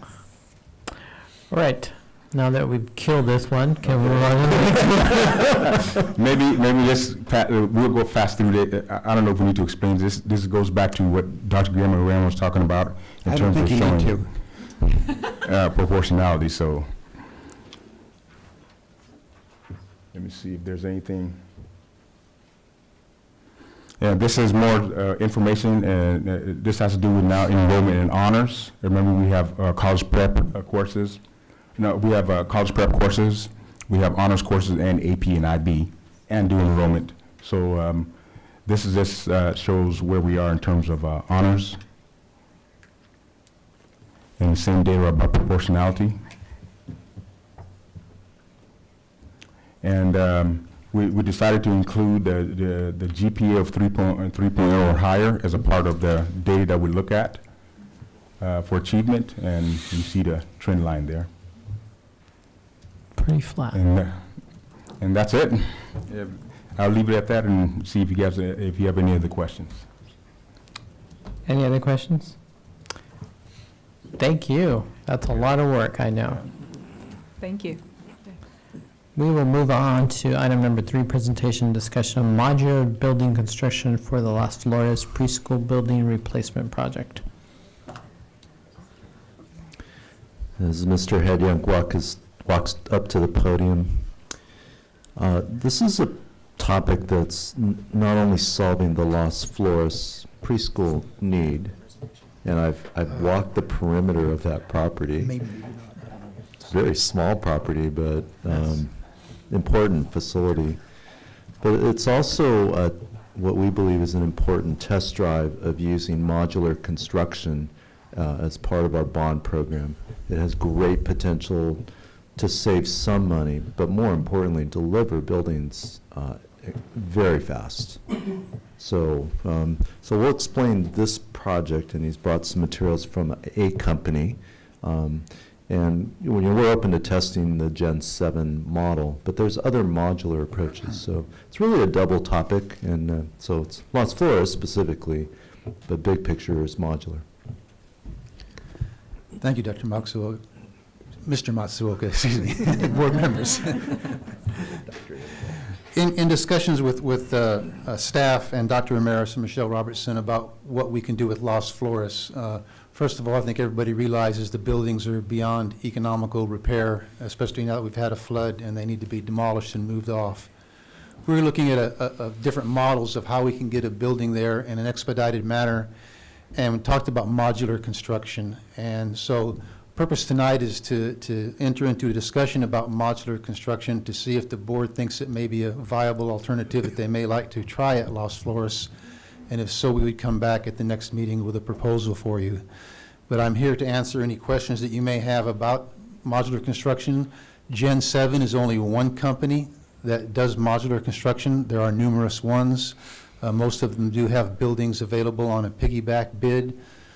We asked them to give us a floor plan of a model that would be 3 modulars wide and contain some of the things that would be required for Las Flores, such as a adult restroom, 2 student restrooms, which were not fully enclosed but yet shielded from view, so the parents and teachers can monitor those children when they do use the bathroom, and also to double as a meeting place after school hours for various activities that are required. I included a presentation that was from Gen 7 just to give you a little bit of background on how they're built and trucked to the site and assembled. Talked about advantages and disadvantages. Advantage is that the duration of construction while you're on the site is shortened. While they are being constructed, the district can prepare the site to receive the buildings. There's no guarantee that if we had traditional building and we bid a job that the successful bidder would be local in our tri-county area. However, that has been our history for Measure Q and R. One disadvantage to this is that for this particular company, they're located in Manteca. So our bond dollars would be going out of the tri-county area for the actual building itself. We would have local subcontractors most likely doing the utility work to install the water, power, gas, sewer to this building. And it is slightly more expensive than a regular modular building because of the utilities and the restrooms that were required for this program. So I'd be happy to answer any questions the board may have about modular construction. I don't know at this late hour, I don't think it's necessary to go through the whole presentation. It's basically furnished by Gen 7, and it is their brochure.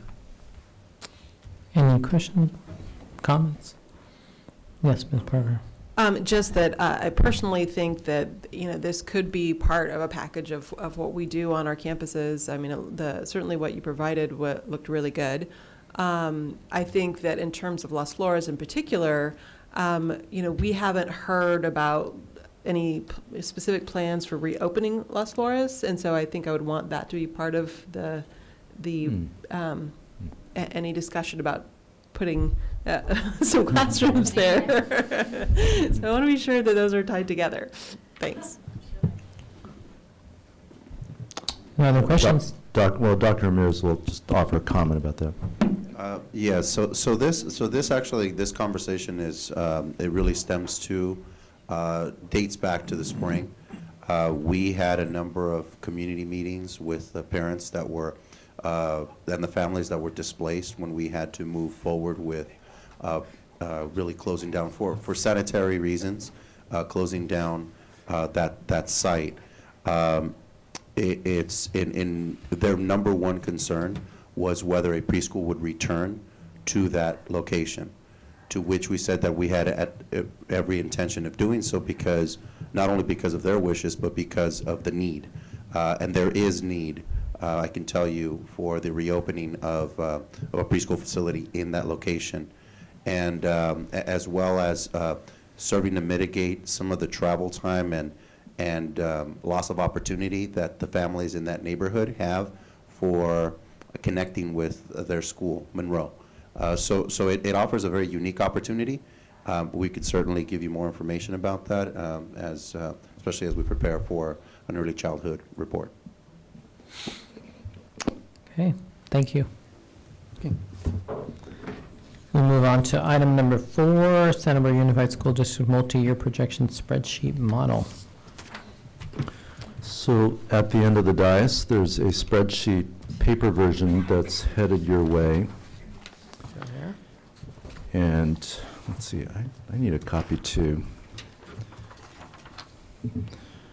So I'm going to explain this spreadsheet. It is late. There are copies on the table, I believe, and too. I think we brought 30 copies, so if I'm impressed that there's some audience members who are here at 10 o'clock. So it's not an empty room, Ms. Jate. There's people who are going to hear a budget report. It's anonymity, I'm sure. And Brian, what I would ask you to do is to pull up the narrative. And I'm going to show the narrative on screen, and then we're going to be going back and forth between the screen. You could also have the narrative up on your screen. And I'm going to take this as slow or as fast as the board can follow. Let me give some background. I try not to use I in board reports, because, running a district's a huge task. And Ms. Jate and I worked on this for about 3 months as she adapted her spreadsheet models to a template that I've used. I mentioned it's going to be my 11th, probably about my 10th year of using this format. And the reason why I've headed towards this format is it's really hard to understand a district budget. I mean, you've seen the thick versions, the detailed versions. Even every CBO produces a streamlined version, but it's hard to follow, especially when changes are happening every 2 to 3 months. And so I've worked with, 5 CBOs in my time as a superintendent to build this model, and this is going to be a very stable document. It's what we will always look at in every major budget presentation, both at the board level, in negotiations, solving problems, cabinet. This is going to be It's such an important snapshot. As you get used to this, there's a richness of data that you'll start to realize. You can see multi-year trends. You can see spending patterns. I mean, just think where we were in public ed back in 12-13. Santa Barbara's revenue was $128 million. This is line 10. This year, our revenue is $153 million. That's a really healthy jump, and we've benefited from that.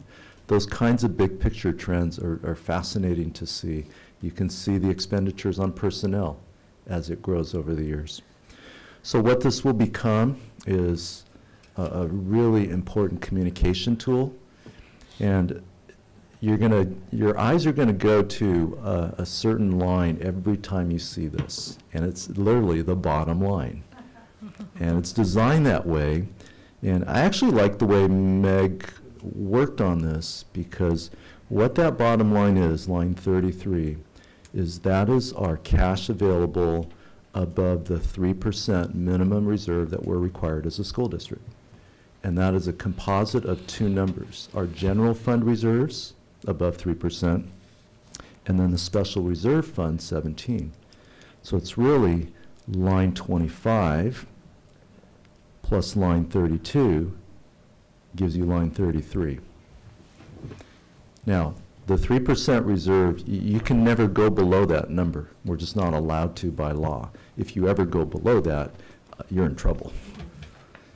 Now, as you scan across that line, look at the past 4 years are done. They're audited actuals, 13% above the 3%. So you actually had 16% in the first 12-13 year, 9.73 above the line.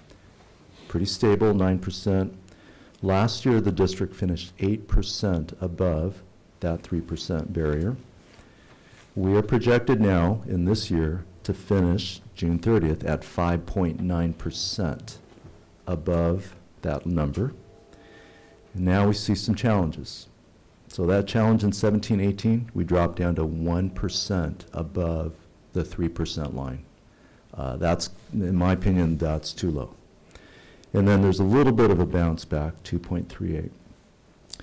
Every time we produce this, every time Mr. Tape runs another version, I'm going to go to that bottom line. And if I were a board member or anybody, I'd file these away, because we're going to date stamp these every time. This one's November 4th.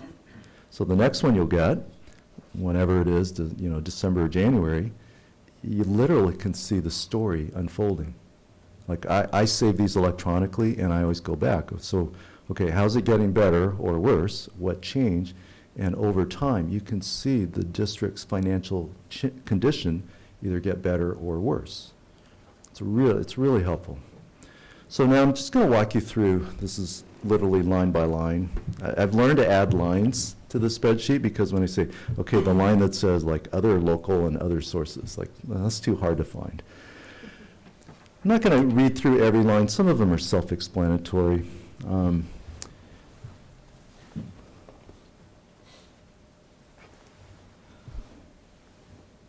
okay, I'm sorry, I got to get oriented. So let's look at line 3. That's the beginning fund balance for every year. So this year we began with what seemed to be a very large fund balance. I'll explain why we had $21.692 million. That's a lot of money, but a lot of it's accounted for. Line 6 is now the name for our main income source. If you've been around, it used to be called revenue limit, if you remember those days. And then when LCFF kicked in, this is our LCFF revenue. It's going to be the biggest income line, and you can see the changes over time. You've got other funding sources, line 7 and 8. I want to point out in line 9, that's local sources. The property tax that is expiring is inside of that line. And so if you look at that, literally you can see this year, 8.7 million of local money. Next year it drops down to 5.5. And I actually, what is the parcel tax total?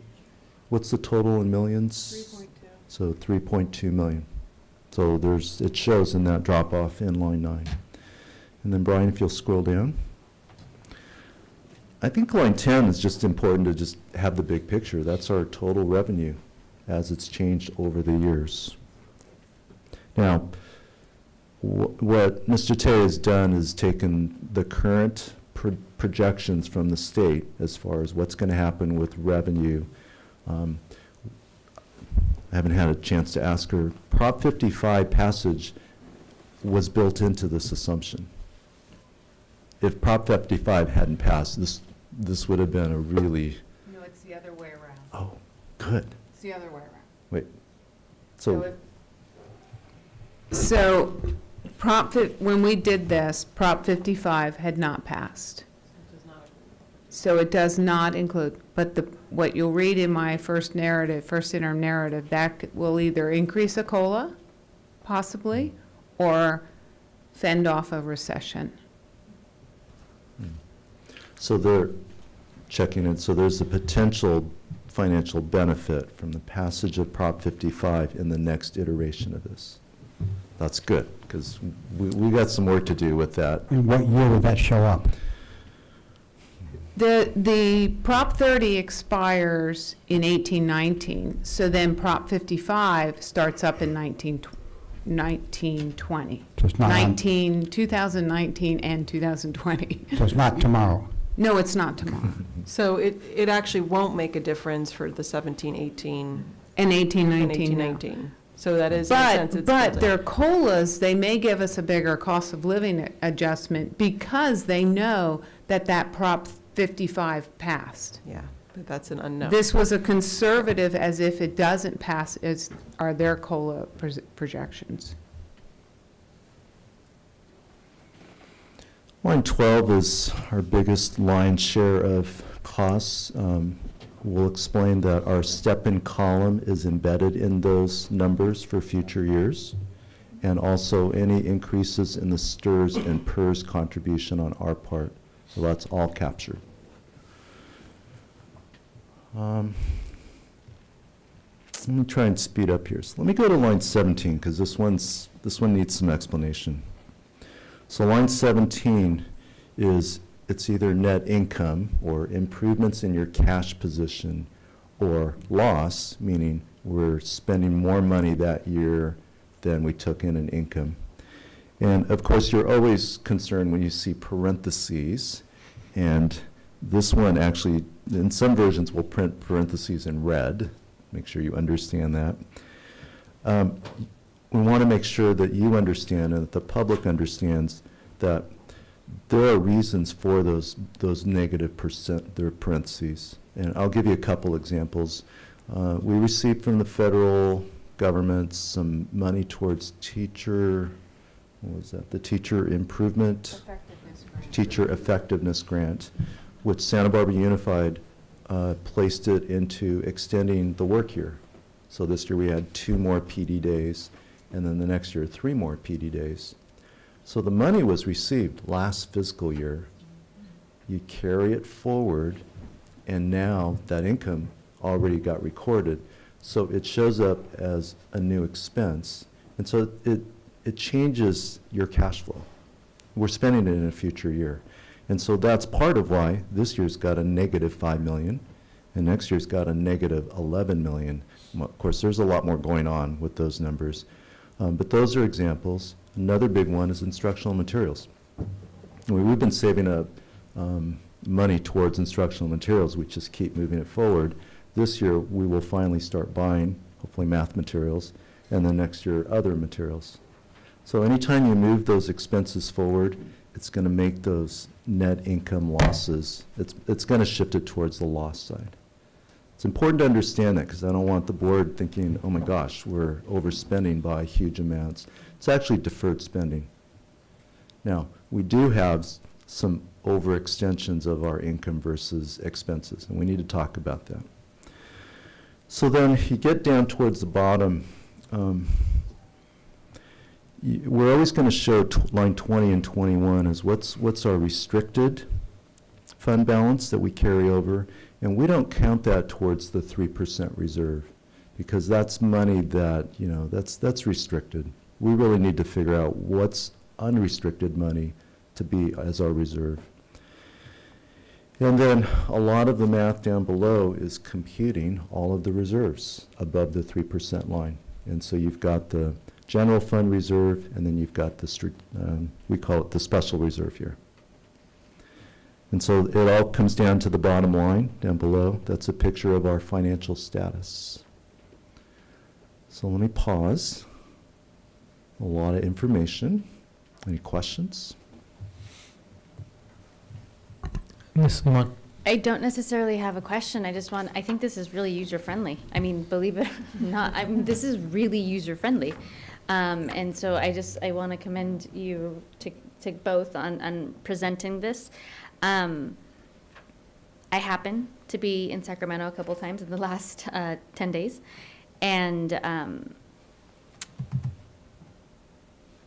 this is all, I think something that just needs to be kept in mind is that there may be implications for California for education that we don't yet know, that we may know in the coming year, just in terms of everything that's kind of how it's shaking down and what stays and what sources of funding at the state and federal level need to supplement. So, just we're going to have to be a little cautious and consider that there may be implications that trickle down. And they may paint a different picture. And those, the political environment, the assumptions, the state economy, I mean, we get new information probably every 2 to 3 months. The next big one is the governor's January revise. So that's indications of his budget plan for next year. And let's see, Governor Brown has how many more? He has 2 more years in office. 2 more years. So it's 2 more budgets, yeah. Ms. Other questions? Parker? I also think this is really user-friendly, and I love having the ADA right up at the top of each column. I mean, that is just, the times that we're shuffling, like, what was the projections? So this is great. One question I have on the revenue side is, does it make any sense to pull out the LCAP so that we can label that and have people see how it compares to the overall budget? Because a lot of times people think the LCAP is, they actually conflate the LCAP and the LCFF. And so that's just a question mark for you guys to mull over whether that might make some sense. My response to that question is I wouldn't put the LCAP funding for supplemental students in this document. This is a budget tracking teaching tool. The LCAP, the LCAP plan and that budget, I would say we need to park that information as a preamble to that plan. We can always point to that there's a certain percentage that our supplemental money should be serving our supplemental kids out of that 120 million. And then but we'll present that number. It's, it's a certain targeted percent. Here's the challenge, and this is, I've wrestled with CBOs over this document for 10 years. They want to put everything in. They want to communicate every detail, and I would say, too much information, then you lose the simplicity and the readability of it. So it's a good question. I think we should park that number more on the LCAP documents. It's also going to be in the narrative. Yeah. I'm going to point that, because that's not the first time I've heard that from you. Yeah. Just want to declare on line 25 for the 17-18, 18-19, that shows that our Fund 17 is covering our 3%. Correct. Most of it. Yeah, if line 25 were to happen in 17-18, we actually can't let that happen. We can't let the general fund reserve go negative 2.74, so we would have to move special reserve money into the general fund to get our numbers back above 3%. That's a very important line. That is a very important line. Any other questions about the spreadsheet model? So then, Brian, if you could scroll down. So you've now seen the communication tool, but now we need to turn our attention to the challenges that you are now starting to see. And as I look at 2 of our future board members, they're going to be up here in a month, not necessarily wrestling with this, but over the coming 3 to 5 months, we need to make that 17, 18 column better. I mean, we just should not dip that low. And so, as I spoke with Ms. Jate over the last 4 months, she kept trying to get my attention. I actually was ignoring her for a while. And then finally she got me cornered in our design room, and she really unpacked a lot of the assumptions that were in the adopted budget from June. It was June 14th, because that was the day I was appointed. And then I stayed for the budget discussion. I watched you talk about the budget. It was adopted, but it was a 3-to-1 vote. And so, Which has never happened before. so we have stated the assumptions in that adopted budget that have created now, it's really the 17-18 shows a fiscal problem. So what I worked with Mr. Che is there were some assumptions that were part of that adopted budget that we need to explain. And I actually have asked her to correct some of those assumptions around what's going to be real. Like what can we plan for next year? So the first one is the parcel tax. And I'm sure that you were hoping, asking that this was going to sunset, and that we have 13 teacher positions tied to the parcel tax, and that those have been absorbed by the general fund over time. Well, as you can see by the notes, we've moved 3 out of the 13 into the general fund cost for this year. So that means next year, when the parcel tax ends, there are 10 positions that are not funded, or that were not funded in the adopted budget. And I don't think we want to cut any teachers or programs, so I've asked her to put those back in the budget. So 1 FTE for a teacher roughly is $100,000. 10 FTE, that's $1 million. So that's now added back in as a cost. That was the first assumption. The second one is complicated. There was an assumption that we would have declining enrollment and that we could reduce staffing. And so, did I get those numbers right? I thought it was more than 9 FTE. Can't remember. I think it was, I know it. Mike. Oh, I'm sorry. It's late. I believe it was 9, and in 1819, it was another additional 10. Oh, that's right. So the assumption was that as enrollment declines, that we can reduce our staffing in future years. Now, this is why we need that demographic projection. And it's got to be just, you really want to be within a 1% error rate. But the assumption was that 9 positions could be reduced next school year. We might be able to do that, but we need enrollment data to nail that down. But then to reduce 10 more teachers the following year. Now, I mean, enrollment could decline, but losing 19 teachers due to a drop in ADA, that seemed like a lot of teachers. Like, we might be declining, but I'm not sure if we're going to decline that fast. So until we have enrollment data, I asked Ms. Jate to put those back in. So that's 17, 18, 9 teachers back in, so that's 900,000, and then another 10 teachers back into the budget the following year. And now that's 19 teachers, that last column out. That's $1.9 million that last year. Yes. And what was the rationale of putting the full amount, like all 9 and 10 back in, as opposed to just putting in partial? My reason for putting it all back in is until I have accurate enrollment projections, like I'm not yet up to speed on the enrollment trends of the last 2 to 3 years. And you could project that into the future, but that's where that report and the accuracy of that data is just, we just really need that, because this affects our budget planning for next year. Because if enrollment does decline that fast, we could reduce staffing and back off from that, and we can remove those costs. I'm just not comfortable doing that until I see some enrollment projections. So we might, I think we are going to be able to soften that and go maybe halfway, but we need data. The last one, or no, assumption 3, that there were extra period assignments in secondary schools that we could eliminate. So some of our teachers pick up a 6-period assignment for, it's actually just to make the master schedule work. And there are, we counted, there's 20 of them this year. The assumption was that we would just eliminate them.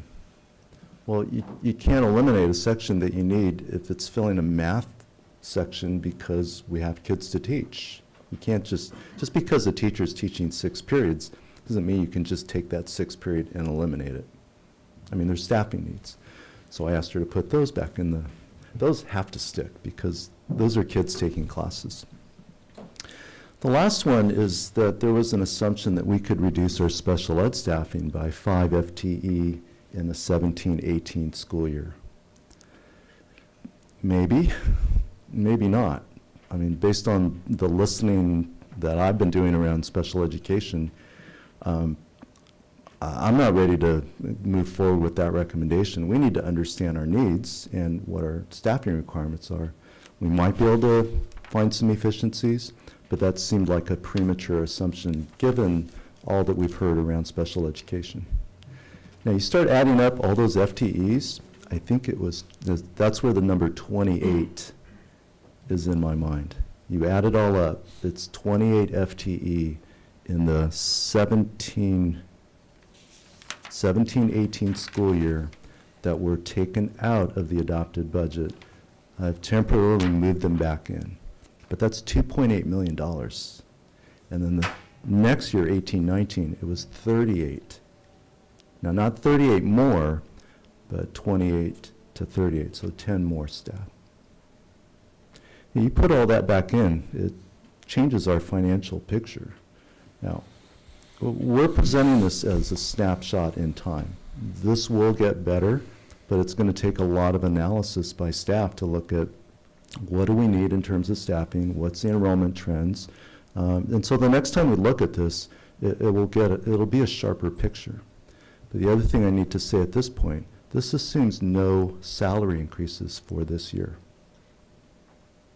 So working off this data, like and our unions want to open negotiations, and we're going to put dates on the calendar, but my first request is that we have a budget study session around this. And I hope that we get the chance to just, this is the financial data.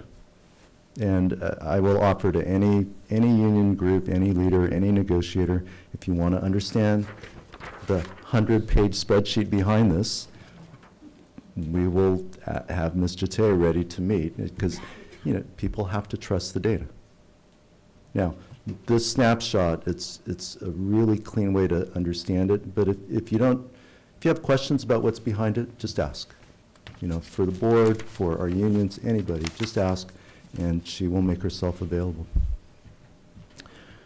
So we have some work ahead. We looking ahead. It's important work. It's important that we move ourselves away from such a tight reserve.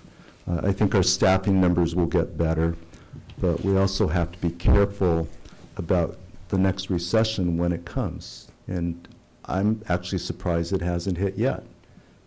I expected about 17, 18 roughly that we would be having conversations in school districts about how to weather the next downturn.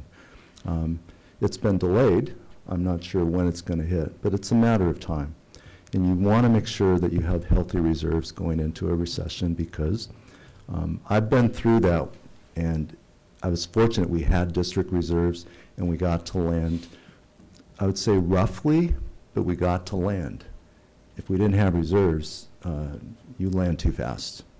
So questions or comments? Ms. Parker. Well, I'll just say thank you very much, because it's very much a board's role to decide ultimately on behalf of the community how money is spent, how money is not spent. And I think that sometimes it can be misconstrued that a board's role is only around making cuts, and how do you label what cuts are. And, you know, there could be the idea, for example, that just because you weren't hiring somebody, it's not a cut, even though you're laying somebody off. And so I just appreciate having an open and honest conversation around this as we move forward with the new board. And I know that this is going to be hard because we don't want any of this to go away. But I've said it before, you know, especially with the loss of the parcel tax and now looking at declining enrollment, that there was always going to be consequences, and some of them, you know, will absolutely affect our bottom line. So thank you, and I appreciate having this tool as part of the conversation, and just having the conversation in this way in general. So thanks. And I just want to echo that. I think, you know, there was reference made to the vote that happened in June, and I actually think that that vote might have also been a function of not having this type of conversation as opposed to just what was presented. And I'm just thankful that it passed, because I think there was a chance that it would not have passed because this type of information was not accessible. So I would encourage that in the future as well, that this type of information is accessible in a very public way. Because I think it is just really helpful to really talk about how money is being spent. And in some cases, not filling positions is part of the conversation of how we end up with our final numbers. And I think the community feels that is a cut when a position is not filled. It's very hard to explain to folks how that would be. I want to comment on the special ed piece, because I know that was, at least for me as a board member, that kept coming up during our budget process in the earlier part of the year. And I think that having a very public conversation about, you know, maybe we need to do a greater analysis is a good thing, because sometimes just the information conflicts. We have need, but we're not replacing, and so I think that is important. And this was really good, easy budget presentation. Thank you, Mr. Herron, then Ms. Idelson. All the information was available at the time. Every one of these assumptions was not valid. And to me, it was very obvious they weren't valid. So I'll leave it at that. Ms. Idelson. I appreciate the directness of this. And also, as far as, do we know, like, generally how many teachers retire each year? Is there a projection of that so that it becomes more? I don't know how many. Well, let's just put it this way. For 16, 17, when we were adopting the budget, part of the process was we were going to have, I believe it was 14 attrition, people leaving, and we didn't have to fill their positions because we didn't have the kids. Mm-hmm. That did not materialize. So in the adopted budget to the first interim, we're up at least 14 employees. Really? Okay. So you added. Yeah, there was no real attrition. Well, that attrition is a fallacy. If a history teacher leaves, you've got to hire a new history teacher. I mean, you just can't all of a sudden say, well, gee, she left, let's not give 30 kids the class. But if you're down 25 kids in an elementary school and a teacher leaves, you don't have to replace them. That's the difference. Yeah. It's harder in secondary for sure. That's 10,000 of our, students too. Mhm. So Yeah. attrition doesn't always mean much. I just want to say I appreciate this, that we're putting out there the assumptions. I agree with Mr. Herron. I think we were asking the questions. We were probably had the information in front of us, but we wanted to see it in paper and wanted to talk about it and wanted to have a conversation, but we just didn't have that conversation. And can I just say something? I don't know that this information was actually accessible to the public, and I probably should clarify, because I think we all had lots of information, and so I should clarify that we have had some of this conversation, but it's hard to align it when you're making comments as a board member and the public doesn't know what you're talking about. But I think the core thing is, how do we look at these, and how do we look at positions? As has been noted this evening, putting back people into the budget, sometimes people can say it's a choice, but really it's not a choice, at the end of the day. There are pieces out there that we all know. We have junior highs.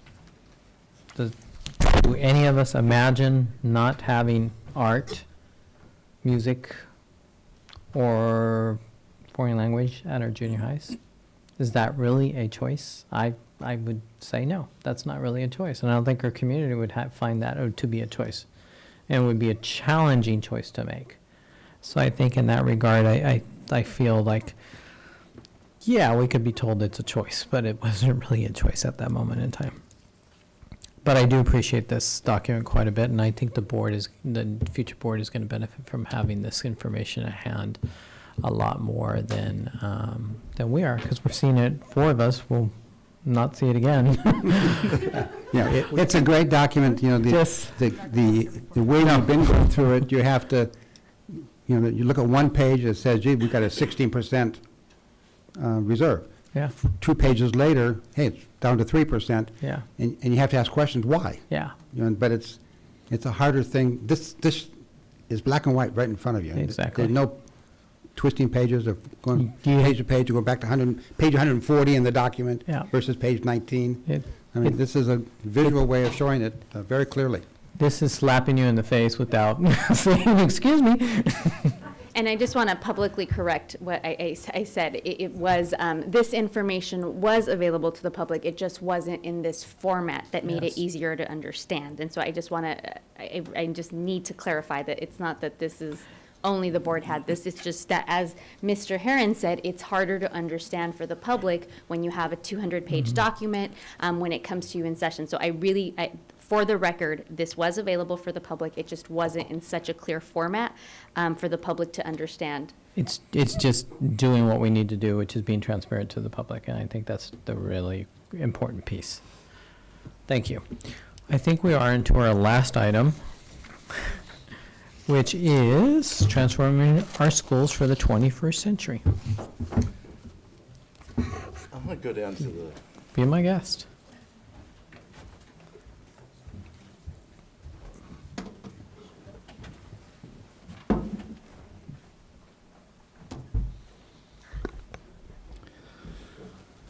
So, Governing Board, for 4 of you, this is your last report. And I think it's a good report to finish up on. The budget story was, it's hard work. That's what's ahead. But there was a technology presentation that we presented. I think it was a couple board meetings ago, and the board still had questions about, what's the roadmap for technology.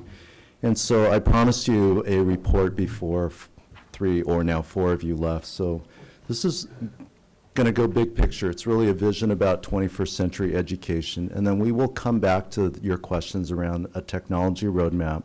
And I hope you see where we're headed broadly, and I hope it gives you a vision for our district.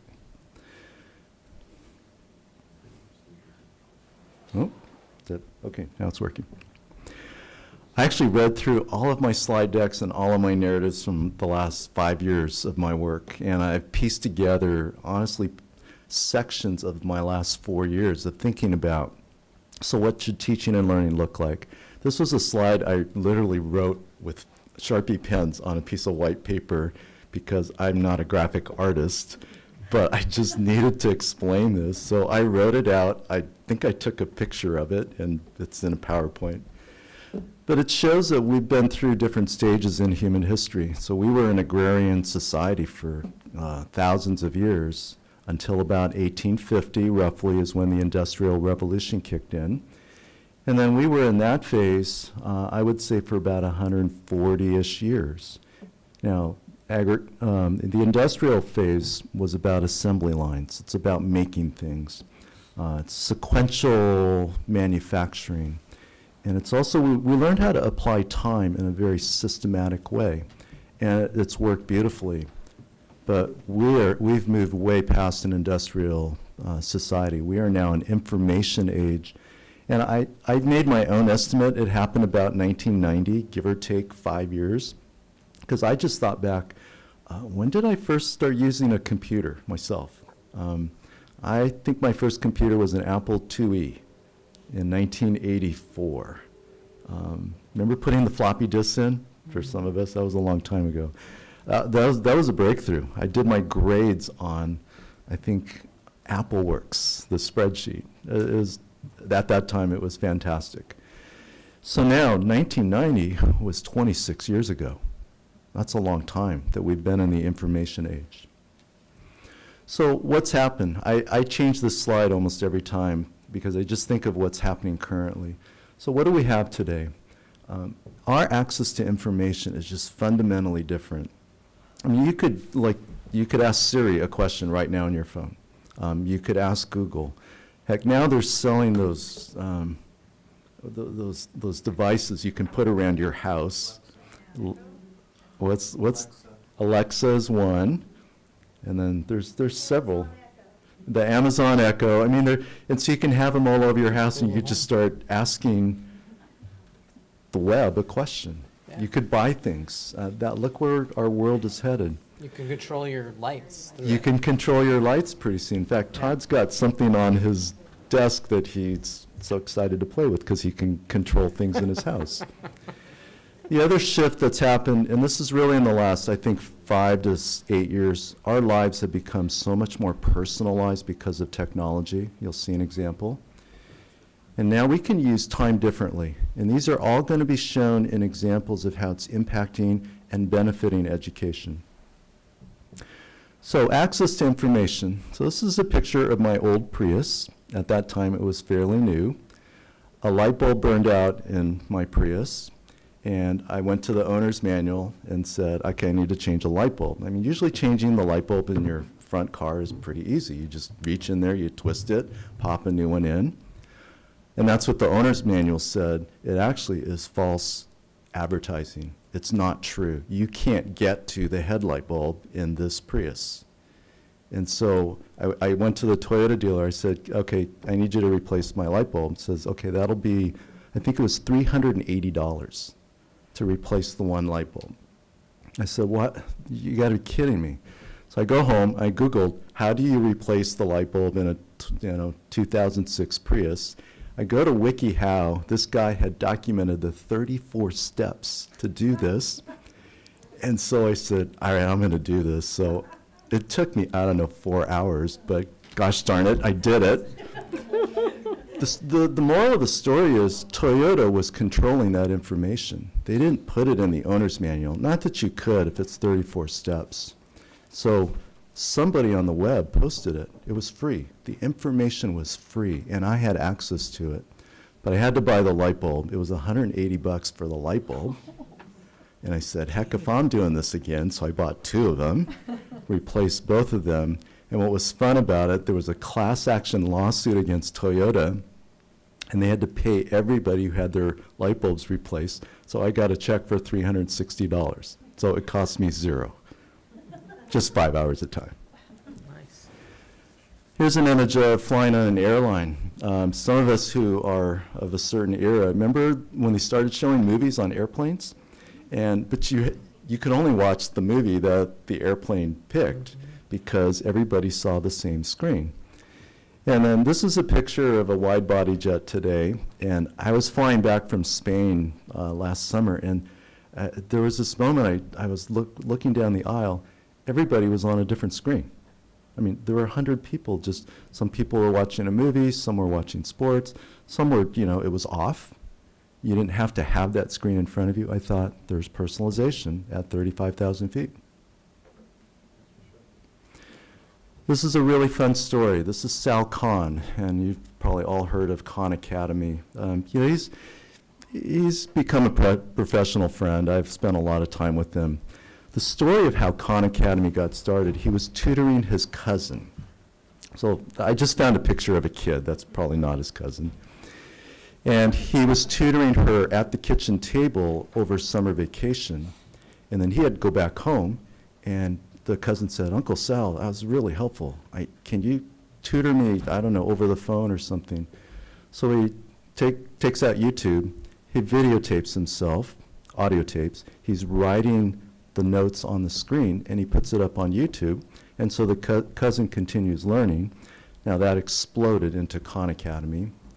But the story of the cousin that he loves to tell is she got to TiVo Uncle Sal. So if she got stuck, she would press pause. If she needed to watch it again, she would rewind. She could watch him 10 times until she finally understood the concept.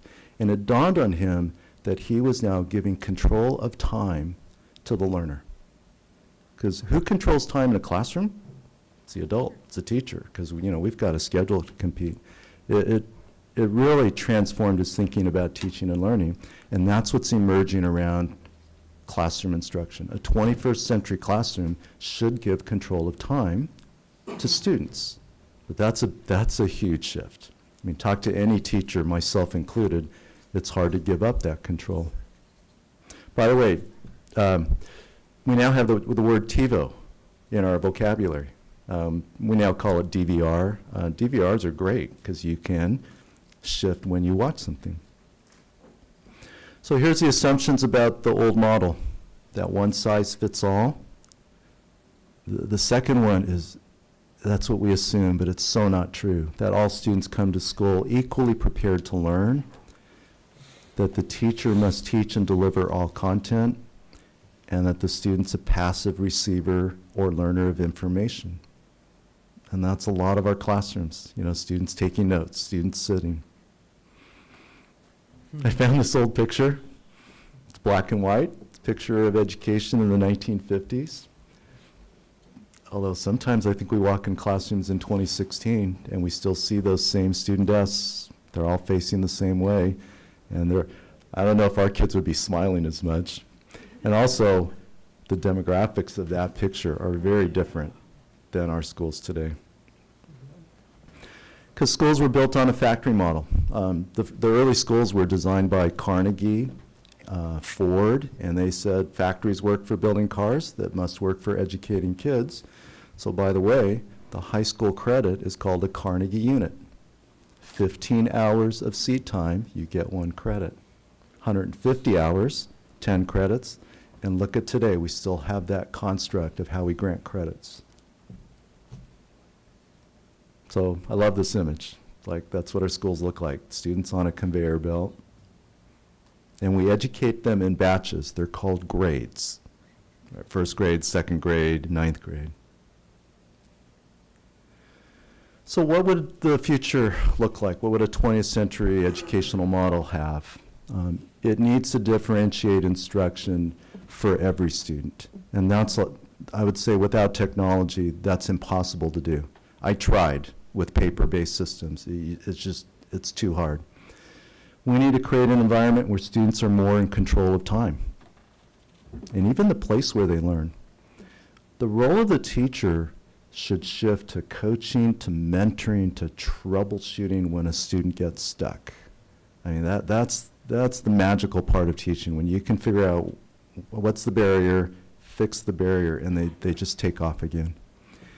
And then supporting the idea of competency-based learning, and you need a visual to understand that. Oh, by the way, a couple pictures. I haven't had time to take pictures of our Santa Barbara blended learning places that are going on at Adams and Washington and, is it Franklin? Yeah, so that's where our one-to-one programs. So this is a picture from, my last district. But you can see that students are learning, certainly not oriented towards the front of the classroom. This is Chromebooks, and they're learning on software. Meanwhile, in that classroom, here's what this teacher now gets to do, is small group instruction. And this is literacy work. This is reading work in 2nd grade. And by the way, this teacher is Cindy Kitaura. She's a veteran. She's taught for 36 years.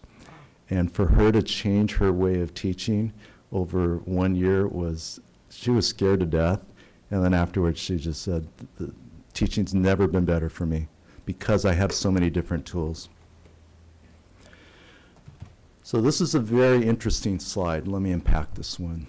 20th century assumes sequence and fixed use of time. So here's how many years we get, 13 years, whether it's the right number of years or not. And in 5th grade, you get 180 days of instruction, whether it's the right amount or not.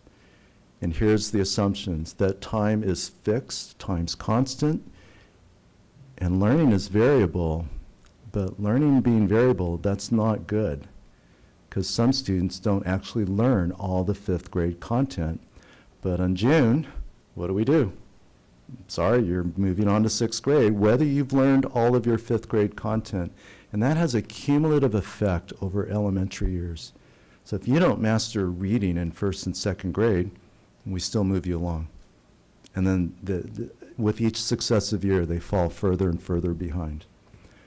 So here's a different way to look at it. It's called competency-based learning, meaning that we give students as much time as they need to learn a content standard, whether it's 1 day or 3 days, 180 days or 220 days. But look at these are huge shifts. That learning becomes constant. And let me restate that every kid learns all 5th grade content. But some kids need more time. But there's also kids who need less time. I mean, we have kids that could race through the curriculum at almost double speed. But what do? We put them on the same conveyor belt, and so those kids are bored. And we have other kids who are struggling. It's because time is fixed. So how do we shift that? Technology can be a huge piece of that. So now shifting back towards how technology is part of this vision. So, I mean, infrastructure matters deeply. We now have wireless networks that cover, every part of our school district. And I would say our network and bandwidth is outstanding. I mean, everywhere I go, I can get on. I'll even I ran speed tests the first few, weeks I was here. Everywhere I went, it's like, whoa, that needle was just going all the way to just super fast speeds. We have cloud-based devices. We have tablets, so that's iPads, and we also have Chromebooks. Now, what still needs to be figured out is learning management software platforms to organize it all. And the world is still emerging in that space. What would that look like? Khan Academy, they would argue it is a learning management platform. That's where I would disagree with Sal Khan. That's not a complete platform. We use some things like Dreambox in our elementary school. You've heard that. We have some software platforms that are a learning environment. But to really put it all together, there's a few emerging platforms. The one that I'm introducing our district to is the one that's been developed by Summit Public Schools. And it's more of a secondary model, but it's a complete learning management instructional platform. More to come on that in the future. So here's what we commit to for current board member and future board, is that you'll see some technology roadmaps that get down to the nitty-gritty of what do we need to procure every year and what's the budget request that we're going to make. We need to look long range. Our network is going to age. Now that measures I and J have passed, we can plan for replacement of the back-end stuff, routers, switches, wireless. But here's the piece that we need to catch up on. We've got to support instructional design around 21st century models.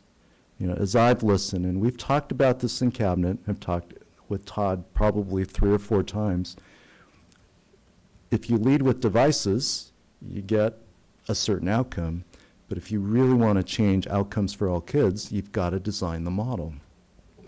And so what we need to do is we need to, I would say, slow down the device push out, and we need to let our instructional design catch up. And so field trips to other places are really helpful. We took a team up to Milpitas, I think, a couple weeks ago, and I just was quiet because I didn't want to bias their experience, but they came away with just a glimpse of what classrooms could look like. And so what's going to emerge is we want to help our principals and teachers co-construct their models at a site level, mostly driven by teachers. Because if it comes from the district office, then it's just, it's top down. And along the way, we've got to nurture some important mindsets in all of us about entrepreneurial thinking, willingness to take risks, because when you try something new, it's not going to work perfect the first time. But learn from it and then improve the model. And so I really believe in fast prototyping and learning by doing, because you could spend 3 years building a perfect plan, and then when you put the plan into action, you'll realize, oh, it's not a perfect plan. And you would have been better off learning by the first year of fast prototyping. My experience with leading instructional design through this model, the first year's a little messy, but the second year is solid. Third year, teachers say, I'm never going back to a 20th century way of doing. Questions or comments? Board? Last topic? I love it. I mean, obviously, you know, the last 8 years with technology has changed dramatically in this district, and it's amazing. It's amazing to see, and we're ready to do this. And I want to say something about being ready. Ms. Idelson and I actually, we were looking at you, Mr. Rickman, and saw your smile when you were describing Mr. Matsuoka, just how there's bandwidth. And it's been a long journey, so congratulations, and it feels good to be here. We were like, look at Mr. Rickman, he's smiling. But it's a smile that came with a lot of work and a lot of conversation. So I think it's great that we're at a place where we can talk about what it means to change learning for our students, and in the best interest for them. So I'm excited. I'll watch from Sacramento. I'm excited about the fact that we're also acknowledging, I wouldn't say not for the first time, because I think we've talked about it, but incorporating explicitly, thinking about the role of the teacher in this whole process and how we incorporate all of that, and not just having a conversation and talking about technology and just talking about the technology. So I think that's really important. And also, it's really great to be talking about the students at the end of the equation, which is what we should be leading with, talking about students. So I think that's really great, refreshing, good conversation points, and not just getting hung up on the pieces. Ms. Idelson. I really appreciate that you've come from a region, the Silicon Valley, to see the progression of this in a, sort of firsthand way. And then I think your experience with that in combination with the understanding of how rapidly this changes is truly an advantage. And I really appreciate the presentation, because I think it tells me, it reassures me. That's hopefully for the whole district, I think, really an important piece. And it's happening in our lives, it's happening around us, but there are some walls around our schools where it's hard to get those changes. I mean, our schools are far from personalized places. It's hard to get technology leveraged so that the roles of teachers and students are free to shift to the future. But I've seen the future. We saw it in Milpitas, and I'm excited to bring it here to Santa Barbara. Well, and change is hard. I mean, we know that. When you're, like, when you mentioned that the teacher, after so many years of 36 years, you said? It's tremendous. I mean, that's, in a career, a lifetime, and yet to embrace it and go with it and be successful is remarkable. That's good.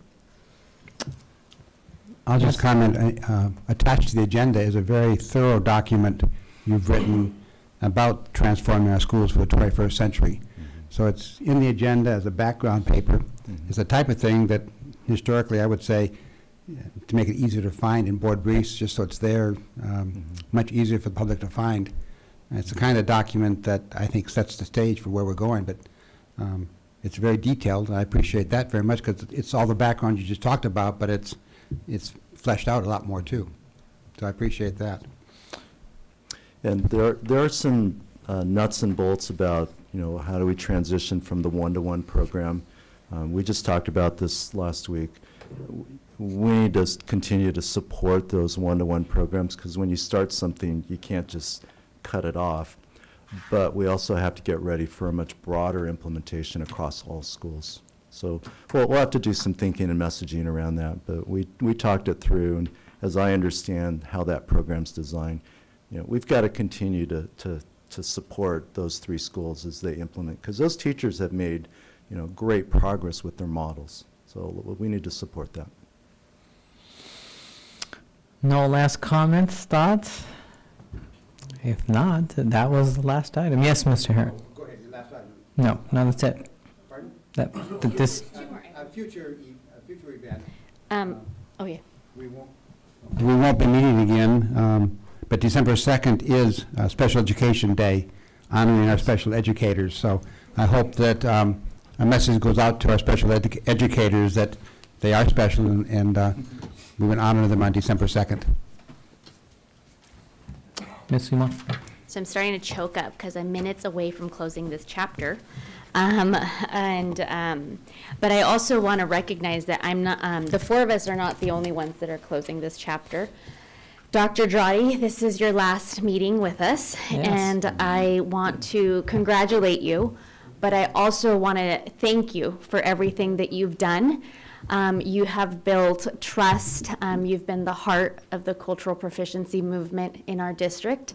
And so I didn't want to close this chapter without recognizing that this is also your last meeting and recognize your leadership in our district. You will be very, very missed in our district, but thank you. Thank you for all you've done, all you've brought to our school district. It really means a lot. You have a lot of admiration, I think, on my part, the part of the board, and I just wanted to take a moment to recognize you for that and wish you the best of luck in Santa Monica, Malibu district as superintendent for them. So thank you. Yay.